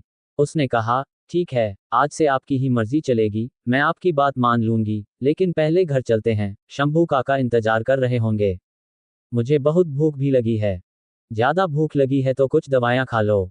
भृगु ने मजाक करते हुए कीर्ति की टांग खींची। आप तो बस दवाइयों के पीछे ही पड़ गए हैं। ऐसा कहकर कीर्ति मुस्कुराते हुए साइकिल पर बैठ गई और भृगु साइकिल चलाने लगा। लेकिन थोड़ी देर बाद ही कुछ लोगों ने उनका रास्ता रोक लिया। ये और कोई नहीं, राजन और उसके गुंडे थे। राजन ने ऊंची आवाज में कहा, ओ हीरो, कहाँ जा रहे हो लड़की को उड़ाकर? जमीन पर लौटा भाई। राजन के साथ इतने सारे गुंडे देखकर भी भृगु को कोई फर्क नहीं पड़ा। उसने उसी रुतबे के साथ कड़क आवाज में चिल्लाया, लगता है सुबह जो तेरा हाल किया था, उससे तुझे कोई फर्क नहीं पड़ा। लात खाने की आदत है क्या तुझे? राजन ने अपने मुट्ठियों में एक मोटे रुमाल को बांधते हुए भृगु को ऐसा इशारा किया जैसे वह उसका गला काटना चाहता हो। सुखाड़िया विश्वविद्यालय का नेता हूं मैं, और यहां से 100 किलोमीटर दूर तक भी मेरा नाम चलता है। कीर्ति ने गुस्से से चिल्लाकर कहा, राजन, ये तुम क्या कर रहे हो? अगर तुमने हम लोगों का रास्ता नहीं छोड़ा तो मैं प्रोफेसर से तुम्हारी शिकायत करूंगी। हंसते हुए राजन ने कहा, कीर्ति, तुम बहुत क्यूट हो, क्यूट ही रहो, ज्यादा स्मार्ट बनने की जरूरत नहीं। और क्या है, मैं तुम्हारी बात मान भी लेता, पर बात दरअसल यह है कि सुबह तुम्हारे इस खास दोस्त ने मेरी बेइज्जती की थी, तो इसका अंजाम उसे आज ही भुगतना पड़ेगा। कीर्ति के खिलाफ हुई बात सुनकर भृगु की मुठियां भींच गई और उसकी आंखों में खून उतर आया। राजन ने अब कहा, तेरे पास दो रास्ते हैं, मेरे पैरों पर गिरकर माफी मांग ले, या मेरे इस गैंग के हर गुंडे से लड़ाई करनी होगी तुझे आज। साइकिल कीर्ति के हाथ में थमाकर भृगु चलकर राजन की तरफ आने लगा। वैसे तो भृगु अच्छे से जानता था कि राजन को मारने के लिए अकाल ही काफी है, हाथ की जरूरत शायद ना भी पड़े, लेकिन फिर भी भृगु राजन को मार खाते हुए देखने के लिए उतावला था। उसे अपने पास आता हुआ देख राजन ने अपने गुंडों को इशारा कर दिया। सुबह से अब 3 गुना ज्यादा गुंडे राजन के आसपास खड़े हुए थे। हटे कट्टे उन गुंडों को देखकर कीर्ति भी बुरी तरह डर गई। उसने भृगु को पीछे खींचते हुए कहा, हम तुरंत यहाँ से निकल पड़ते हैं, नहीं तो हमारे लिए बहुत बड़ी दिक्कत खड़ी हो जाएगी। भृगु ने कीर्ति से कहा, ठीक है, तुम जाओ, शंभू काका से कहना मेरा खाना रख दे, मैं आकर खाऊंगा जरूर। कीर्ति ने ना में सर हिलाते हुए कहा, नहीं, मैं आपको छोड़कर नहीं जा सकती। एक जबरदस्त तमाशे की उम्मीद में वहां सुखाड़िया कॉलेज के स्टूडेंट्स की भी भीड़ लग गई। भीड़ में सब तरह तरह की बातें करने लगे। कोई कह रहा था, राजन बॉस को ये लड़की बहुत पसंद है।